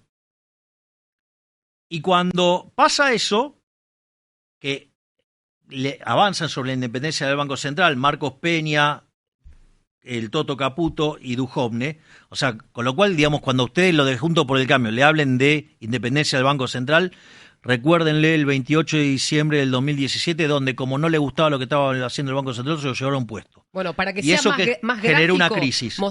había una meta mensual, una meta anual de inflación en base a lo que el Banco Central había calculado y ese día... Se le hicieron subir. Claro, le dijeron, no, la meta no es es esta otra, porque más alta. Políticamente era más beneficioso. Exactamente. Eso fue lo que pasó. Es decir, se metió la política dentro del Banco Central. Exacto. Y entonces se lo llevó puesto El mercado. el mercado y después entramos en la crisis que deriva después en que terminamos pidiéndole la escupidera al Fondo Monetario Claro, Internacional. en la suba de la inflación, en todo lo que vino después. Y después, o sea, encima, digamos, o sea, los cucarachos arrasaron en la elección y con lo cual fue peor todavía.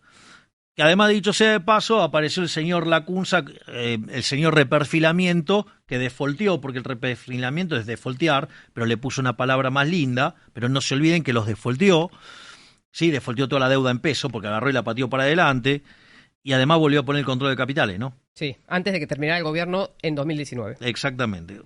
Así que lindo desastre generó ese día el señor Marquitos Piña. Bueno, pará, ¿ya terminaste con eso? No, y ahora voy a la parte internacional. Dale. ¿Por qué hay inflación en el mundo? No es que hubo un cambio, no. ¿Qué es lo que pasa? Vos fíjate que en realidad, entonces, es clave en los sistemas de meta de inflación el anclaje de las expectativas.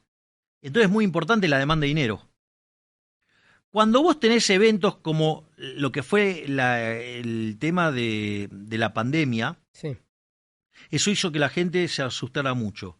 Entonces la moneda emitida por los gobiernos fuertes aumentó mucho la demanda de dinero. Aumentó tanto la demanda de dinero que de hecho la economía se estaba metiendo en una deflación.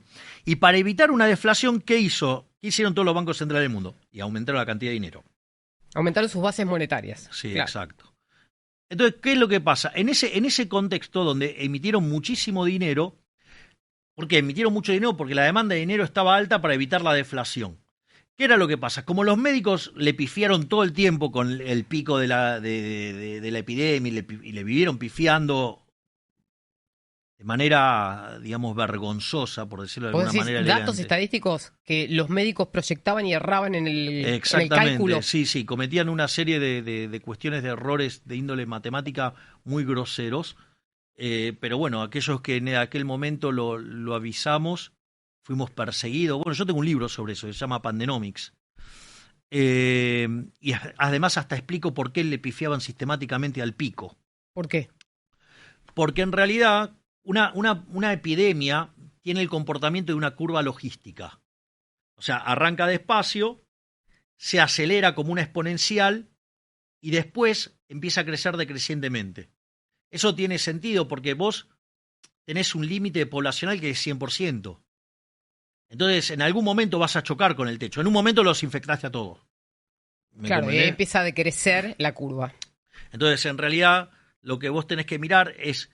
Y eso, el pico de contagio se da cuando se produce el cambio de régimen dentro de la curva logística. Cuando pasa de régimen exponencial a régimen logarítmico. Es decir, de crecer crecientemente a crecer decrecientemente.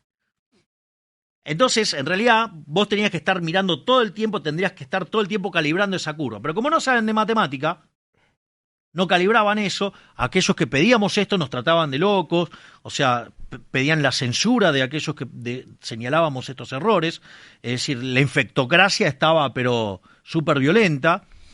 Bueno, y no le ha sido gratis esto a Argentina, ¿no? Digo, porque los errores de la infectocracia, Argentina, si hubiera tenido la cantidad de muertos en línea con el promedio mundial, o sea, siendo un país mediocre, debería haber tenido 30.000 muertos y tuvo 130.000. O sea, esos 100.000 son culpa del gobierno. Ahora, que además perseguía a aquellos que le señalaban los errores. Esperá, hacé doble clic ahí porque te metiste en Argentina de nuevo después de la pandemia. Me interesa el periodo post-pandemia hasta hoy respecto de lo que fue pasando con la economía. Claro, ¿qué es lo que pasa? Una vez que se termina la pandemia, el pánico baja. Exacto. La demanda de dinero cae y como los bancos centrales quedaron todos expandidos y vos no podés sacar toda esa plata rápidamente, ¡pum!, te invocaron con la inflación. Bien. Por eso pasó en el mundo. Lo que pasa es que acá somos más lentos para movernos. Bueno, acá tenés 250.000 problemas más. Está bien. Pero vos fíjate que el gobierno de Alberto se jactaba. A ver, Álvarez el Gil decía en un artículo de Pravda 12 que emitir hacía bajar la inflación. Y está el artículo, Sí, me acuerdo. Está el artículo. Y en realidad, lo que En vos. realidad, la pregunta del título del artículo es algo así como: ¿vieron que emitir no genera inflación? No, bueno, pero fue más allá en el artículo, ¿no? Sí. Y él termina diciendo que emitir baja la inflación. O sea, una barrabasada.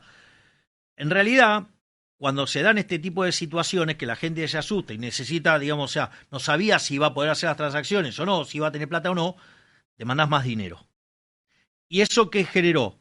Que la tasa de inflación se desacelerara por dos elementos. Uno, por el aumento de la aversión al riesgo, que vos necesitabas tener peso para hacer las transacciones, y la otra es del apretón monetario que había pegado San Leiris. Sí. Después de que se patinaron 7.000 palos Sturzenegger y 15.000, menos, digo, Federico habrá patinado 3.000, 4.000. Caputo se patina 15.000 millones y después el resto, digo, lo hace San Leiris hasta que termina, digo, de poder dejar fija la cantidad de dinero y pasa a un esquema de control de agregado monetario. Y eso, el efecto, como la política monetaria tiene rezagos, los beneficios de ese apretón monetario los recibe, ¿qué, Alberto? En el 2020.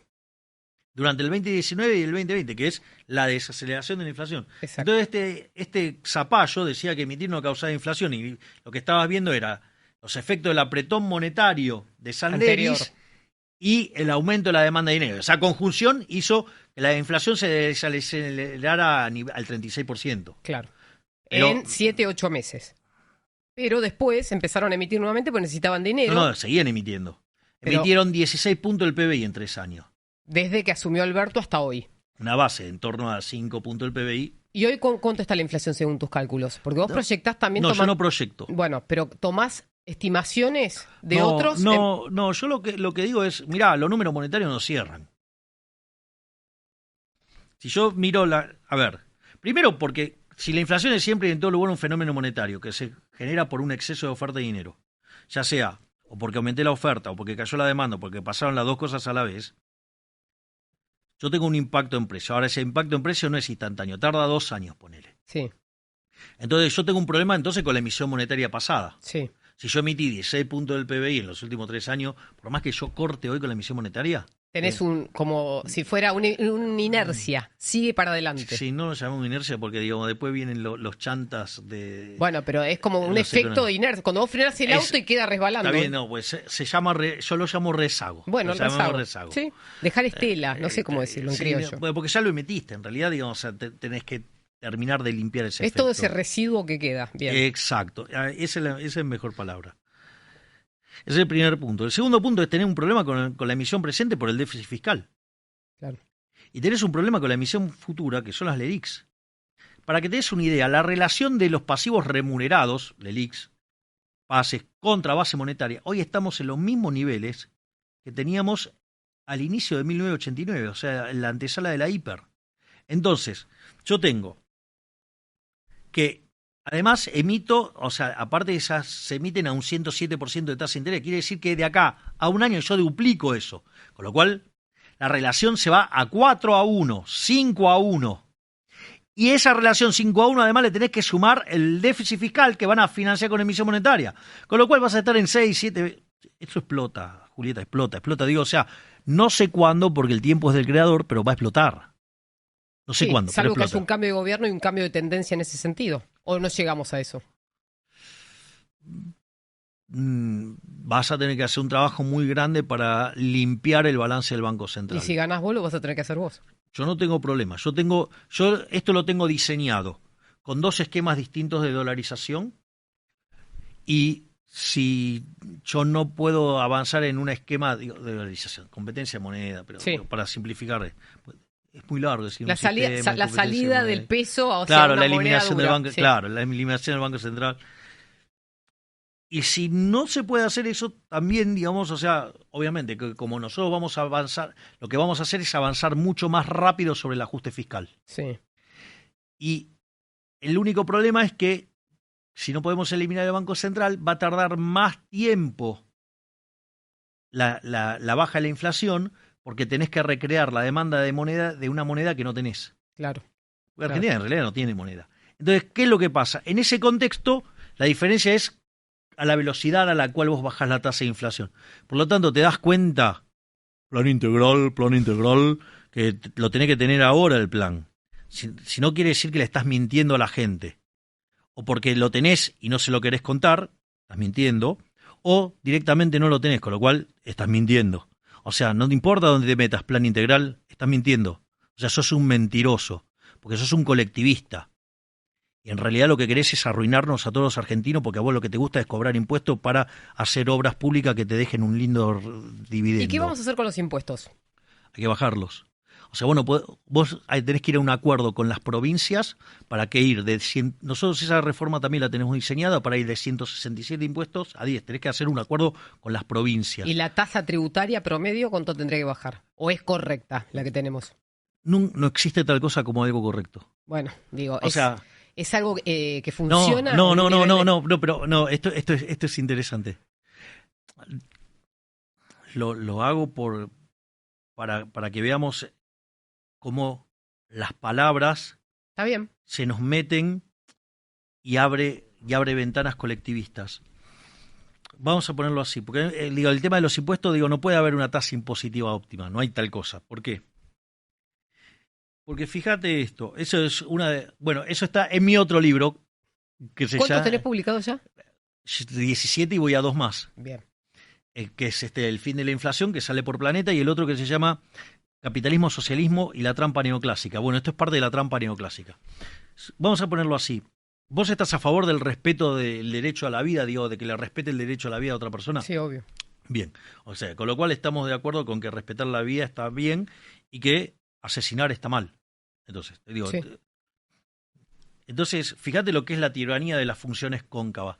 El nivel óptimo, ¿qué es? Entonces existe algo entre esas dos cosas en el medio que es óptimo. O sea, ¿me vas a decir que hay un nivel de tortura óptimo? No. Bueno, entonces no puede haber impuestos óptimos. Bien, entonces. Bien, porque si robar está mal y respetar la propiedad está bien, no puede haber Algo en el medio. un nivel de robo que esté bien. No hay un nivel de robo que esté bien. No lo hay. Entonces, ahí, al margen de esa situación, eso es una cuestión de índole general, digamos, conceptual, de cómo vos pensás hacia dónde querés llevar la economía. Ahora, vos tenés que tener determinados gastos, que obviamente, en la transición los tenés que tener. Entonces, nosotros pensamos en lo que tenemos diseñado es una simplificación del sistema tributario, que obviamente lo tenés que acordar con las provincias, que es llevarlo a 10 impuestos. Hay impuestos que tienen que desaparecer. Por ejemplo, ingresos brutos tienen que desaparecer, tiene que ser absorbido por el IVA.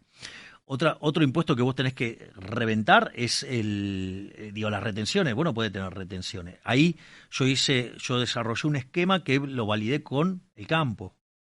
O sea, yo les presenté a ellos mi propuesta de cómo salir de este berenjenal. Otra cosa que nosotros también tenemos pensado Y es... ahí, por ejemplo, en retenciones, ¿cómo haces para reducirlas de 35 en el caso de la soja, de poroto de soja? No, llevar a 0, pero... Porque en el fondo, ¿cuál es tu problema? Tu problema es un problema de financiamiento, Claro, ¿no? claro. O sea, tu problema es un problema de financiamiento. Entonces, hay algunos que no te las quieren tocar. Llámese el plan integral, no las quiere tocar. Bueno, está bien. No las quiere Pero tocar. porque no sabe cómo conseguir el financiamiento. ¿Vos de dónde lo sacás? El propio financiamiento te lo van a dar las propias empresas exportadoras. Vos decís, van a exportar más porque le quitas impuestos. Sí, claro. Tenés un incentivo adicional. Sí, pero además, esto es como cuando vos hiciste... ¿Qué hicieron en Chile, por ejemplo, cuando hicieron el sistema de jubilaciones? Dijeron, pará, yo le estoy pasando esto a las AFPs. Las AFP reciben los fondos y vos le generás un déficit transitorio al Estado, entonces te compraban directamente esos títulos, ¿no? Bueno, los compradores naturales de esos títulos, ¿quiénes serían? El campo. Pero además, esto, por ejemplo, cuando Cavallo las quiso eliminar en los 90, el Fondo Monetario le dijo que no, que era una locura. ¿Y qué es lo que pasó? Después la expansión que tuvo fue tan grande la expansión de la economía que, de ser un ingreso muy importante dentro del fisco, pensá que estabas en una hiper, con lo cual las retenciones que venían de los dólares era Era el ingreso más importante que lo tenía el país, el fisco. Entonces, ¿qué era lo que pasa? La propia dinámica de lo que vas a tener, porque hoy los precios en dólares en Argentina son ridículos. Hoy Argentina tiene el segundo salario en dólares más bajo de la región. Bueno, lo que es una estupidez. O sea, vos tenés tenés muy desalineados los precios relativos. La corrección de esos precios relativos, Sí. cuando vos les quites las restricciones al sistema, lo que va a hacer es que todo en dólares va a valer más. Y entonces ese número, digamos, va a perder mucha importancia. Y además los exportadores, al tener más plata, son tus financiadores directos. Claro. Entonces te das cuenta que se puede salir. Pero lo que pasa es que el tipo que le gusta morder del gasto público, le cuesta. Sí, o hay mucha gente que no entiende todo esto. Que alguien se lo explica, Bueno, pero no lo entiende. Vos conocés gente. Se supone que el plan integral es economista. Bueno, no hablo de esa gente, pero digo, hay muchas otras personas. Acá te preguntan mucho cómo vas a lograr estas reformas si el Congreso no te acompaña. O si las provincias, en el caso de los impuestos, no te acompañan. Bueno, porque hay mucho gobernador que también muerde. Bueno, los sí, impuestos. pero ahí nosotros también tenemos una llave, digamos, con el tema de la coparticipación. Sí, la vas a dar de Y baja, vamos, claro, y vamos a ir a la justicia, y esto lo va a resolver la justicia. O sea, la Corte Suprema. Bien, exacto. Así que también tengo ¿Pero solución. cuál es la idea de la coparticipación? Disolverla. Disolverla, eliminarla, porque es un mecanismo por el cual es la idea de la justicia social entre provincias. Aparte, a mí me parece espantoso que tengan que venir los gobernadores a arrodillarse, a besarle el anillo al presidente. Ahí acá en yo te Buenos Aires. sigo en casos como Santa Fe y Córdoba, que tienen forma de recaudar mucho por sus actividades productivas. ¿Qué pasa en provincias como Formosa, Santiago del Estero? ¿Y acaso no recaudan un montón desde la coparticipación y se convirtieron en feudos? Bueno, pero por eso te digo, se la sacás. Y bueno, está claro, digo, que como mecanismo de desarrollo no funcionó, porque No. en el fondo, digo, o sea, tienen más pobres, más dependencia. Pero ¿cómo se van a casi financiar esclavos. esos gobernadores? Y tendrán que buscar de reacomodar el gasto. Yo Vas sé- a crear algo que se llama correspondencia fiscal. ¿Qué es lo que hace Estados Unidos? Exacto. Y vas a tener competencia entre distritos. Sí, se van a matar porque cada inversión sea en ese lugar. Pero mientras tanto, vos ese gobernador que le mandás coparticipación se la vas a Pero eso sacar. no es instantáneo. Vos en el medio tenés que hacer el ajuste. Nosotros tenemos para hacer el ajuste fuertemente. O sea, nosotros proponemos eliminar la obra pública yendo al sistema de iniciativa privada de la chilena. Tenemos pensado eliminar las transferencias discrecionales a las provincias. Tenemos pensado recalibrar, o sea, eliminar los subsidios económicos, pero recalibrando la ecuación económica financiera del contrato, no a lo bestia como lo hizo Aranguren. Digo, estamos pensando en avanzar en privatizaciones de las empresas públicas, estamos pensando en terminar con todos los regímenes de privilegio que son un punto más del PBI. Vamos, mirá si tenés... No, trabajo vas a tener. Tenés tres de la inversión pública, 5 de las transferencias discrecionales, o sea, ahí ya estás en 8, 5 casi de los subsidios, 13. Está calculando puntos de recorte del gasto sobre el PBI. Te lo traduzco. Exacto, Bien. mirá si se puede hacer. No, yo no digo que no se pueda. Lo que a mí me preocupa es toda la negociación política detrás, porque yo técnicamente sé que estás capacitado. El problema es, tenés que negociar con gente que viene de la política. Bueno, la pregunta es, porque esta pregunta toma sentido porque estamos asumiendo que me van a bloquear. Sí. Entonces digo, como estos tipos que te dicen que te van a traer una oferta liberal, que ahora se disfrazan de liberales, ¿no van a apoyar las reformas de promercado? ¿Qué me van a pedir cargos, ministerios, guita? Digo, eso hay que preguntárselo al que dijo esto, ¿no? Digo, que fue Martín Tetaz. Dijo que si quiere que saquemos esto va a tener que entregar cargos, ministerios. ¿Eso te lo dijo a guita. vos? No, lo dijo públicamente. Pero refiriéndose a vos. Sí, lo dijo públicamente. Entonces digo que, digamos, yo entiendo, digo, la lógica radical tiene que ver con eso. También te preguntan por la educación. Perdón que te salté de tema, pero para responderle a todos. A ver, la educación nosotros la vamos a... Esto es lo que nosotros llamamos la reforma silenciosa, que tiene que ver con que de largo plazo se puedan eliminar los programas sociales, pero no porque vos se los sacás a la gente, sino porque la gente los deja. Ahí, O sea, vos supongamos que vos asumís mañana, no sacas los planes sociales, pero vas a lograr que la gente tenga incentivos para largarlos porque tienen algo mejor. exacto. Esa es la idea. Okay. Entonces, nosotros en la reducción de ministerios, nosotros en el Ministerio de Acción Social, que además está a cargo de una mujer brillante, Sí. básicamente va a incluir lo que es niñez, va a incluir salud, va a incluir educación y programas sociales, todo integrado. Vas a integrar todo en acción social. Se va a Claro, llamar así. sí, se O podría, desarrollo social. sí, Sí. sí, es más, si querés lo podemos llamar acá el Ministerio del Capital Humano. Bueno, como vos quieras. Entonces, todo eso lo que va a hacer es darle contención a los segmentos más vulnerables para que de largo plazo puedan salir. Y eso tiene que estar integrado en qué.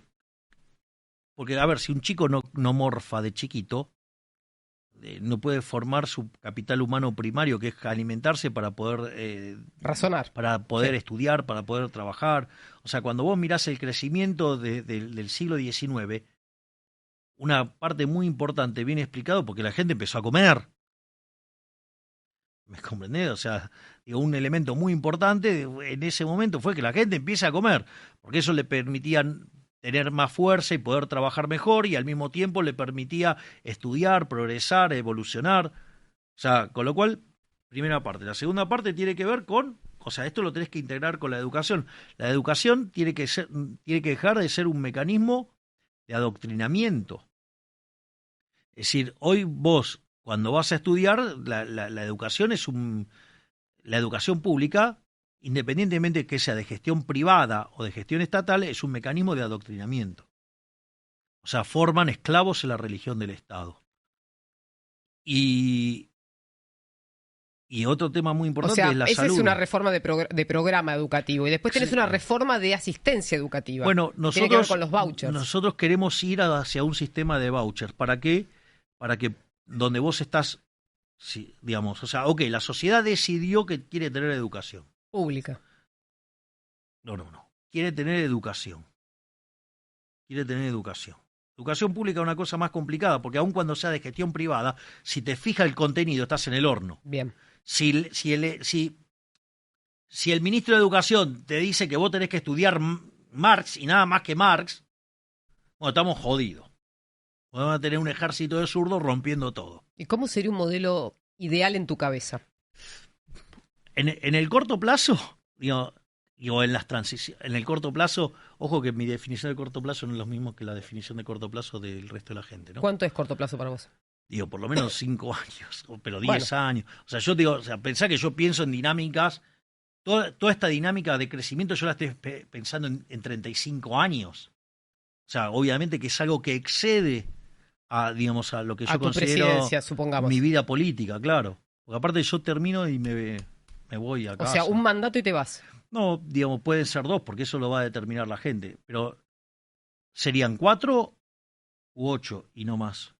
O sea, después me vuelvo, digamos, me encierro en mi casa, me dedico a dar conferencias, leo la Torá, estoy con mis hijos de 4 patas y se acabó. O sea, Ahora voy a ir ahí, pero no nos vayamos de la educación. Entonces vos decís, pero claro. por ejemplo, un elemento muy importante es que vos o sea, no está prohibido por ley, está permitido, pero no se está usando de manera extendida, que es que vos rindas libre.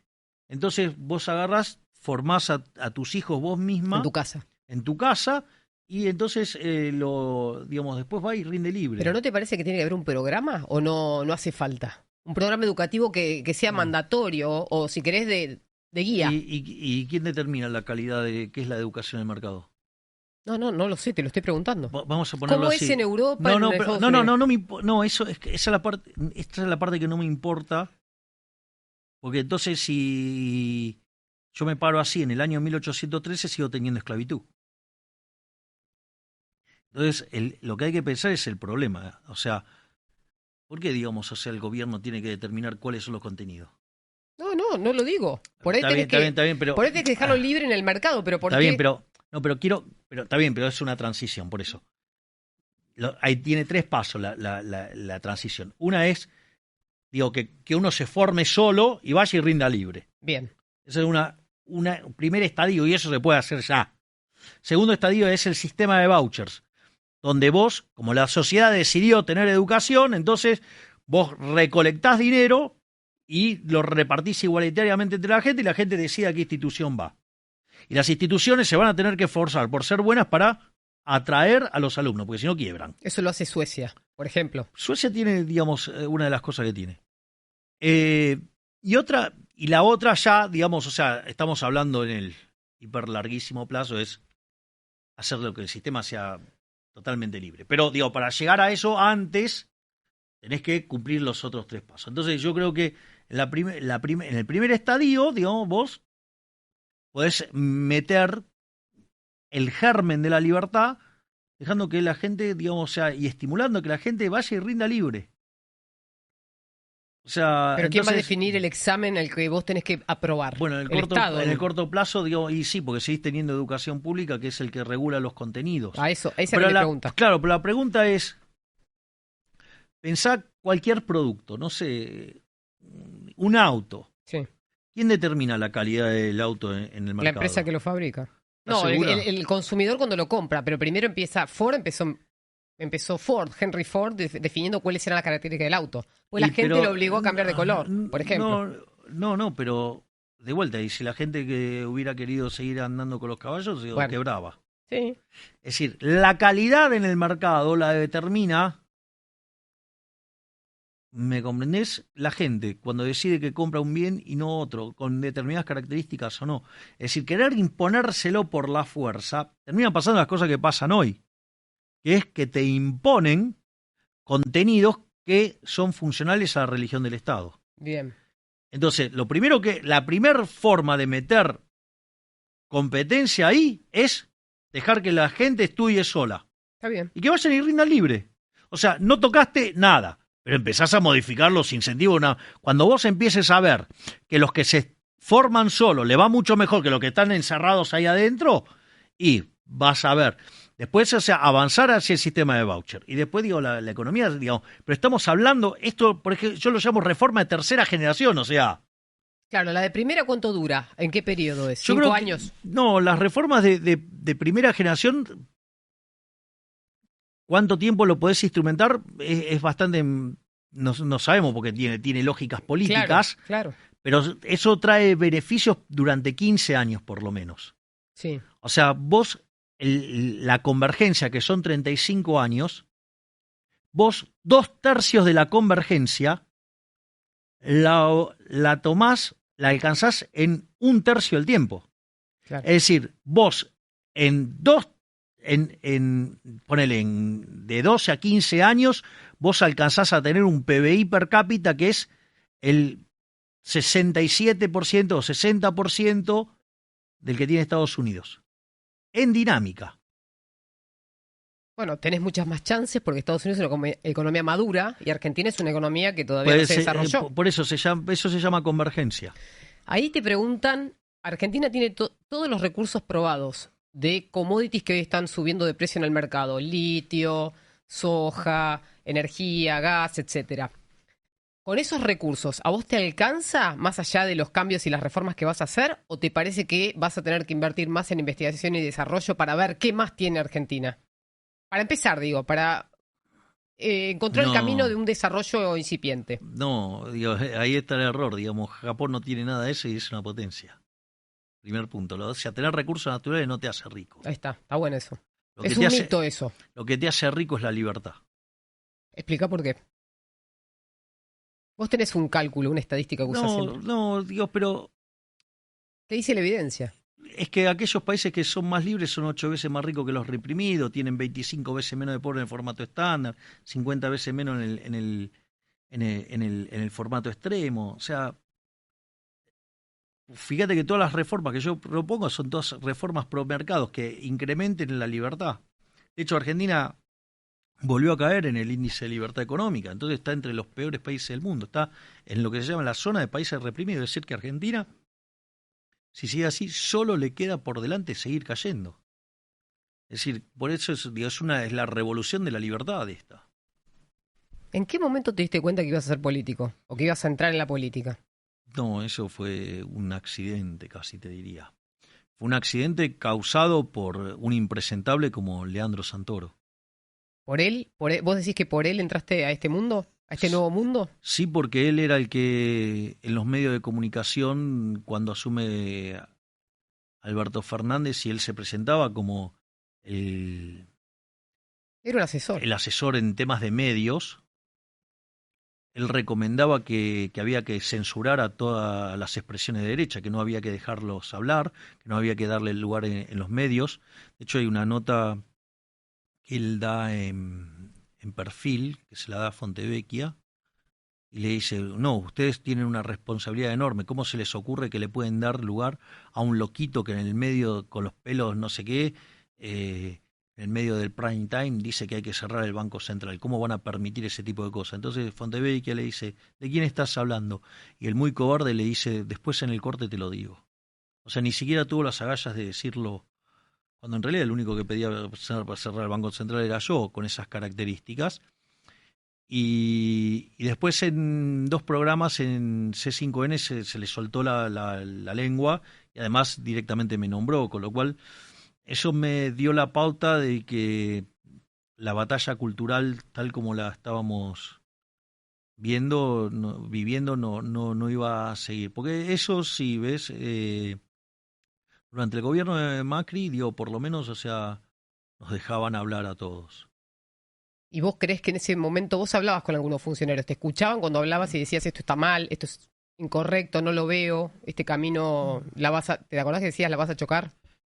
Sí, sí, yo ¿Vos digo, hablabas con algunos yo con funcionarios? el que más contacto tenía era con Federico, que digo, me parece un tipo brillante, digamos, y que además me parece un gran ser humano.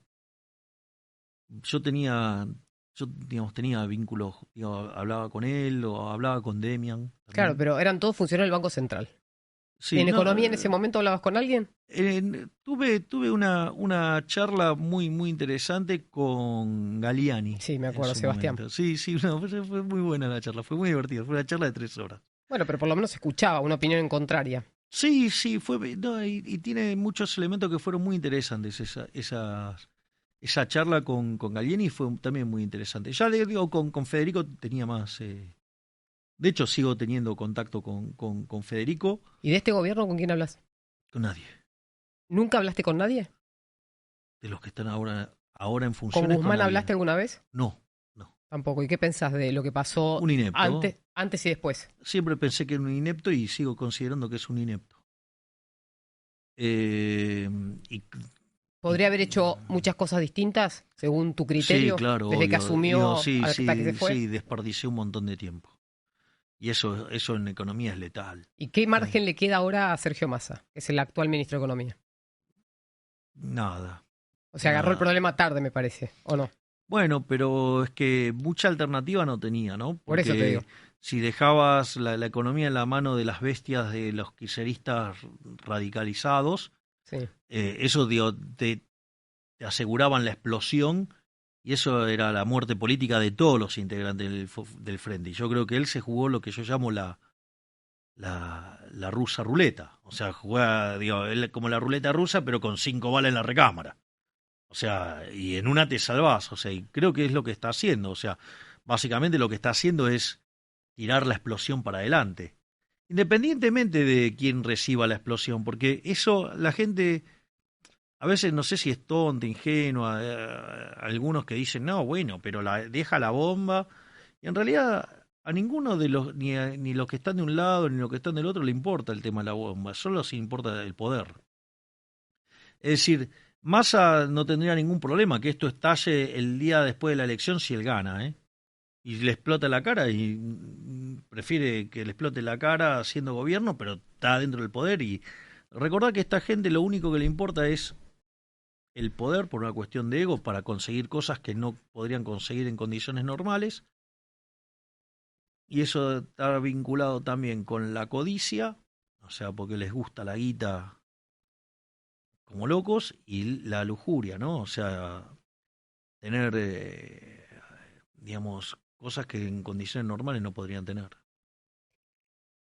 ¿Cuántas horas estudias por día para todo esto y para tu vida profesional? No sé, porque yo digo, me siento y cuando tengo ganas, qué sé yo, ayer me senté un rato y nada, y me leí 100 y pico de hojas. Por eso, son muchos. Pero ¿cuántas horas estuviste sentado?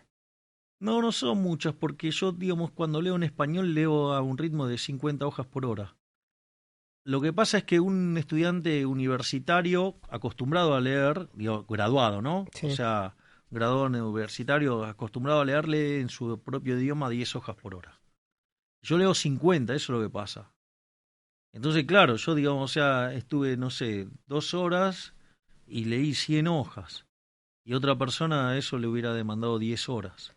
¿Tuviste de vacaciones también, leyendo, Sí, escribiendo? sí, fue muy divertido las vacaciones porque en los primeros 15 días me leí 5 libros. Y el problema es que después tuve el despiole este de la pierna, que me ¿Qué- llevé puesto una pared y me hice una infección y me tomó toda la pierna. Entonces tuve que tomar un montón de medicación. Toda esa medicación me generaba alergia. Y la alergia me tomó los ojos. Entonces no podía leer. O sea, y eso fue bastante. Una tortura para vos. Sí, sí, sí, pero bueno. ¿Cuánto tiempo estuviste así? Y hasta que me terminé de sacar toda esa porquería de encima, tardé como un mes. La pasé, pero Mal. recién ahora estoy pudiendo volver a leer. ¿Y ahora estás arrancando tu campaña o no la consideras campaña? No sé, llamalo como quieras. No, te vi, digo, de viaje en la costa, te vi en Lo de algún la lugar. costa fue muy divertido. Lo de la costa fue muy divertido. Porque cuando vos mirás los anuncios, nosotros no anunciábamos el lugar. Es más, el más Pero divertido. decías dónde ibas a estar físicamente, por ejemplo, en Mar del Plata. No, en Pinamar. Decíamos, vamos a estar en Mar del Plata, vamos a estar en Pinamar, vamos a estar ¿Y en cómo te Cariló. ubicaban después? Y bueno, en la de Pinamar se filtró la información. Entonces, en lugar de hacer la caminata a las 8, que era lo que estaba pactado, arrancamos 7:30, arrancamos media hora antes. Cuando la gente se enteró, digamos, se nos vino encima y digamos, o sea, pudimos hacer 3 cuadras nada más, porque después ya no se podía caminar. Después, lo de Cariló sí, porque dijimos, bueno, Cariló es más tranquilo, lo anunciamos 6 horas antes, estalló de gente. Y eso fue muy divertido porque me acuerdo que mi hermana estaba, el jefe estaba en una fiesta en Tandil. Sí. Entonces no fue a Cariló. Y nada, y cuando le contaron que había salido todo bien, le dijo, bueno, váyanse entonces a Gesell. Entonces dice, ¿cómo vas a ir a Gesell? O sea, porque, digo, hacer una bajada tiene unas cuestiones de logística, digo, tiene determinada cuestión de, o sea, entonces, ¿cómo vas a ir así de la nada? Entonces nos fuimos, no sé, éramos 7, 8, nos fuimos a Gesell. ¿Y cuando llegaste?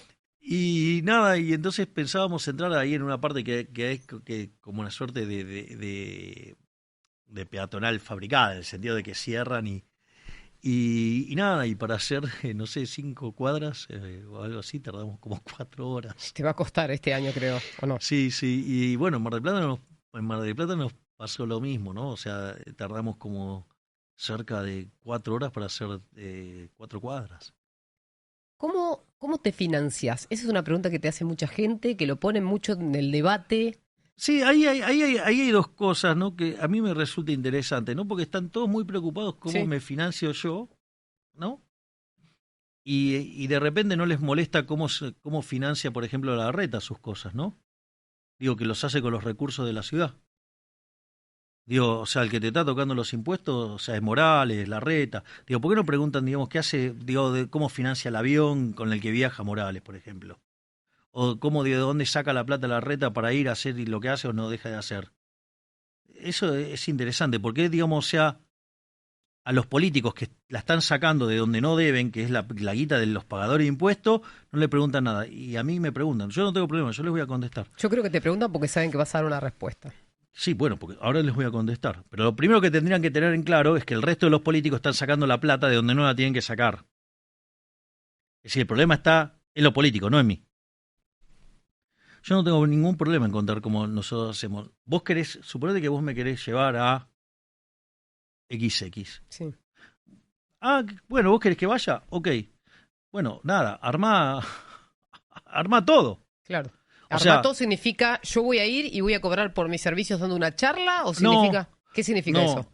Poné no, todos los recursos para que yo vaya. claro, No lo pago yo. no. A ver, nosotros, o sea, digo, por ejemplo, ¿qué hace, digo, un Larreta, un Morales, cualquiera de estos cuando va a un lugar? Ponen toda la guita para que los reciban. Bueno, Claro. nosotros no podemos hacer eso. Bueno, tener sea, recursos, claro. Digo, porque no tenemos recursos y porque consideramos que está mal que el Estado financie eso. Es decir, yo no sé si los pagadores de impuestos están dispuestos a financiarte tu aventura electoral.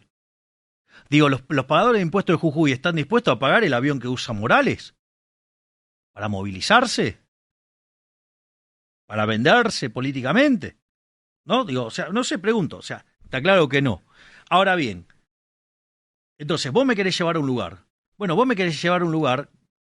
Ok, querés llevarme a un lugar y, por ejemplo, bueno, ¿qué querés hacer? Esos que parecen recitales. Bueno, eso, digo, te tenés que hacer cargo del escenario, te tenés que hacer cargo de la seguridad, del sonido, de las luces. Digo, eso tiene un formato. Y mi traslado. Bien. O sea que la persona que te organiza ese evento, supongamos ahora, en el futuro, te vas a Corrientes, no lo sé, pero suponete que te inviten.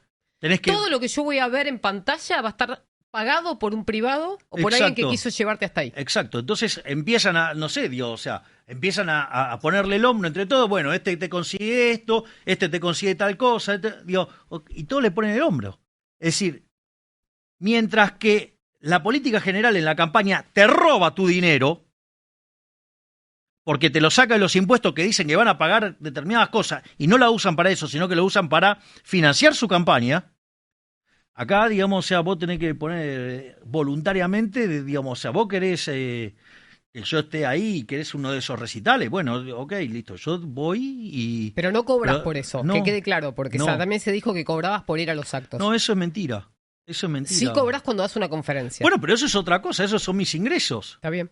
O sea, digo, ahora vos me querés con... Digo, pero vos, a ver, una cosa es, cuando vos me llevas a hacer un acto, vos podés estar haciendo una inversión de qué? Y de promocionarte a vos, porque, digamos, hacer un evento donde hay de repente 20.000, 30.000 personas puede ser que tenga un efecto colateral positivo sobre tus aspiraciones políticas. Entonces, no sé, te buscás a alguien que te haga la seguridad, alguien que ponga la luz, alguien que ponga la seguridad, alguien que ponga el sonido y alguien que monte el escenario. Entonces, una vez que vos tenés eso, Sí. ok, digamos, yo te voy. Es como que me invites a dar una conferencia en España. Sí. Y me vas a tener que pagar, digamos, el hotel, me vas a tener que pagar el viaje, y obvio, claro, porque si no, ¿cómo voy? O sea, pero eso no, digo, y eso no tiene honorarios míos. Eso no, eso es política de una manera sana. Porque en el fondo vos terminás teniendo el acto o lo que fuera, pero en función, digo, de lo que la gente quiere pagar. Sí. Y de lo que la gente quiere aportar. En los otros, vos le estás tomando recursos que dijiste que le ibas a dar un determinado servicio y no se lo estás dando y lo usás para tus fines personales, lo cual es una aberración. Punto uno. O sea, con lo cual, esa es la campaña. O sea, con lo cual no hay forma mejor de hacer una campaña de esta manera, porque digo, son todas cosas voluntarias que se aportan. O sea, cada uno aporta su esfuerzo y lo que puede aportar y lo que puede y lo que quiere. Todo voluntario. Lo otro es algo que te afanaron y que te dijeron que lo iban a usar para una cosa y la usan para otra. Separado esto, ahora, eso es mi actividad política. Ahora, yo después, mi actividad privada, o sea, no cobro, yo la dieta se la devuelvo a la gente. Porque considero que se la robó el Estado. O sea, los impuestos los pagás por la fuerza, no voluntariamente. En ese contexto donde vos voluntariamente no lo estás pagando, sino que te lo están forzando, yo, bueno, ¿qué hago? Se lo devuelvo. Y fíjate, para no meter yo la mano en el medio, lo sorteo. ¿Y qué haces? ¿Una transferencia de tu cuenta una vez que Y recibes así el como dinero? entra la plata, se transfiere al que ganó. Ahora, y siempre están todas posteadas. Me interesa saber, esto yo lo sé, pero no sé qué pensás respecto de los que sí cobran de ese trabajo, porque es un trabajo finalmente, por más ¿Cuál? que sea político, el de ser legislador de la nación. No, bueno, pero eso es un problema de otras personas. Vos no criticás al que cobra sí y se queda con el No, salario. yo no critico a nadie. Es una decisión individual. Es un problema mío, un problema, digamos, cómo yo puedo hacer para convivir con mi propia forma de ver el mundo. Bien. Entonces yo no quiero plata que se la sacaron por la fuerza a la gente. Está bien, estás tratando de ser consecuente con lo que pensás y decís. Claro, exacto. Ahí te hacen una pregunta. Sí, dale. Pero quiero aclarar esto. Sí. Ahora, entonces, después, ¿cómo hago para vivir? Y doy conferencias. Claro. ¿Qué es lo que hacía antes y lo que sigo haciendo? Es más, hasta tengo el decoro de no abordar sobre temas que podrían ser sensibles. Por eso la mayoría de mis conferencias tienen que ver con cuestiones filosóficas hoy. ¿Me comprendés? O sea, tienen que estar más enfocada a eso que, o sea, Para que no sea una lectura política del contenido. para que no de lo haya vos una Claro. lectura sucia de la cuestión. O sea, tienen que quedar muy encriptadas o en estrictamente técnico o encriptadas en estrictamente filosófico. No pueden ser cosas que tengan una cosa... No tendría ningún problema. O sea, porque mientras que vos no utilices información confidencial no tenés problema. O sea, porque el estándar está dado por la información. Pero como yo no tengo información confidencial, podría dar charla de lo que se me antoje. Aún así, trato de acotar las cosas para que no tenga... Porque imagínate que yo hago una previsión, digo, va a pasar tal cosa, y después pase a ver si todavía creen que era información confidencial. Claro, está bien. A ver, ya te entendí. Te preguntan por la inseguridad, que es algo que no tocamos y nos tenemos que ir porque ya son las 5, Javier. Ah, ¿Viste? Se nos pasó volando. Ahí tenés el celular. Sí, pero aparte para que así le aviso... Tiene que ir a visitar ¿puedo decir? Sí, claro. Tiene que ir a visitar al rabino, al templo de acá, entonces le tiene que avisar que está saliendo, decirle que tenés 2 minutos de aire y te vas. Y acá hay personas que te están preguntando, primero por la inseguridad y segundo por qué vas a hacer con las Fuerzas Armadas y en materia de defensa. Y preguntan si mantendrías o no al ministro actual. Yo creo que eso está más que respondido. Pero ¿qué querías en materia de defensa y inseguridad? A ver, en temas de seguridad, yo sistemáticamente he hablado sobre este tema. Mi modelo de seguridad es Giuliani. Giuliani no sale de un repollo. Giuliani, en realidad, está inspirado en un trabajo de Gary Becker de 1968, cuando daba clases en Columbia, que se llama Crimen y Castigo. Y es lo que da origen a toda una rama de la economía que se llama Derecho y Economía. Y básicamente quiere decir, ¿sabes qué? El que la hace la paga. Es decir, entonces la ley se cumple. La ley se cumple. ¿Me comprendés? Y se termina con la joda de Zaffaroniana, que eran las ideas que en los 60 se estaban impulsando en New York y terminó convirtiendo la ciudad de New York, digamos, un desastre. O sea, que es esa idea de que ponen a la víctima en el lugar del victimario y al victimario en el lugar de la víctima. No.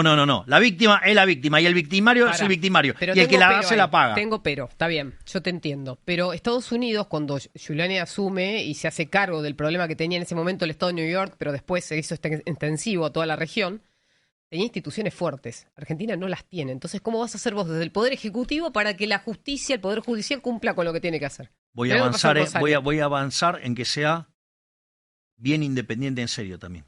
Porque la política... Pero depende que el otro también cumpla con su parte. Sí. Bueno, que no va a ser... Giuliani buscó un mecanismo que lo hizo incentivo compatible. ¿Cómo es? Es parte de una negociación con los que toman las decisiones. Entonces vos diseñás un sistema de incentivo por el cual, digamos, o sea, la ley se cumple. O sea, vos en ese sentido vas a estar dispuesto a negociar, como también... No, voy a plantear las condiciones bajo las cuales ahora se van a hacer las cosas. Pero eso no es negociar. Recién me dijiste que hay negociaciones con incentivos. No, bueno, el incentivo es que si vos no te pones a mirar afuera del tarro, te van a explotar cosas en la cara en términos de que digamos, o sea, va a salir toda la porquería, digamos, como corresponde, y no es parte de nada. Y en cuanto a la inseguridad, bueno, eso tiene un efecto directo sobre la inseguridad enorme. Mirá los resultados en New York. O sea, ¿qué le hizo Giuliani? Le puso las carpetas, le dijo, bueno, de acá para adelante, o hace la cosa bien, o... Los extorsionó. No los extorsionó. Le dijo que elijan. Bueno. Les dijo que elijan. Es decir, digamos, vos no extorsionás si estás diciéndole a la gente que haga la cosa bien. Extorsión es otra cosa. Bueno, y si eso no llegara a ocurrir, ¿cómo se sigue adelante? No puedes implementar ese sistema. Suponete que... No, es que vos también tenés que avanzar en la independencia de la justicia. Tenés que darles responsabilidad para que ellos se hagan cargo del problema. Sí, y hay que, digamos, estripear la justicia del sistema para que pueda quedar bien independiente. No, digamos que, es más, hasta soy partidario de que es la contaminación que hay de la política tiene que salir de la justicia y que sea toda profesional, Por concurso. obvio. Y que se manejen Por concurso también los legisladores. como los legisladores. No, Sí. los legisladores se votan, o sea. Está bien, pero digo, el resto de la cantidad de gente que está dentro del Congreso. Digo, el legislador está en una lista. Que no llega por concurso, llega por una situación política. Eso, digo, ¿Y es el luego? problema de la lista sábana. Bueno, está bien, pero tenés un O montón sea, bueno, de ahí inconvenientes. hay un problema con el sistema de votación. No es una reforma que vas a poder hacer de un día para el otro. O sea, porque para eso tenés que tener un gran consenso social para hacerlo. Y eso no están dadas las condiciones para hacer algo así. Digo, para que la democracia funcione mucho Sí, mejor de lo que por eso funciona. me refería a la institucionalidad de la Argentina, porque tenés muchas falencias en materia institucional que no solamente tienen que ver con el Poder Ejecutivo. Lo tenés en todos los poderes. No, pero lo primero que tenés que hacer es estripear la justicia. Estripear significa aislarla. Aislarla, que digamos, o sea, se autorregule y que digamos sus ingresos no dependan, digamos, de decisiones que se toman en otros lugares. Y que no esté contaminada por la política. Lo que pasa es que nadie quiere hacer eso, porque todos tienen el culo sucio. Como yo no tengo el culo sucio, por eso me tienen que inventar las cosas, entonces digo, puedo avanzar. ¿Y vas a conseguir gente que piense como vos en el resto de los distritos del país para que te acompañen en un espacio político una vez que llegues a la presidencia? Bueno, yo no, Necesitas gente digamos, como vos, si no... Bueno, está bien, digamos, yo no es un espectro muy cerrado, es un espectro, digamos, que es centro-derecha, o sea, no es... No me refiero a lo ideológico, me refiero a la forma de pensar. Vos tenés como una guía a tu moral. Pero está bien, sí, pero si vos no lo planteas así, digamos, esto va a seguir fracasando, No, no lo discuto. Lo que digo es que tenés que contaminar a mucha gente para el lado bueno. contaminar, bueno, eso sería depurarla, no contaminarla. Bueno, contagiarla, quise decir. Bueno, contagiarla es una buena idea, digo, de buenas ideas. Bueno, Javier, gracias por venir. Nos tenemos que ir. Mira, son las 5 de la tarde. Ahora viene otro programa y vos te tenés que ir a ver al rabino. Sí. Así que te agradezco que hayas venido hasta acá. No, por favor, un ¿Cómo la placer. pasaste? No tuvimos ni un corte. ¿Te imaginas que yo puedo seguir No, hablando ya sé. durante Por horas? eso te estoy avisando, no tenemos que ir. No, la verdad que la pasé fenómeno. Digo, yo creo que cuando no me gusta el lugar, lo manifiesto. Bien. Gracias por venir, en serio. No, un placer.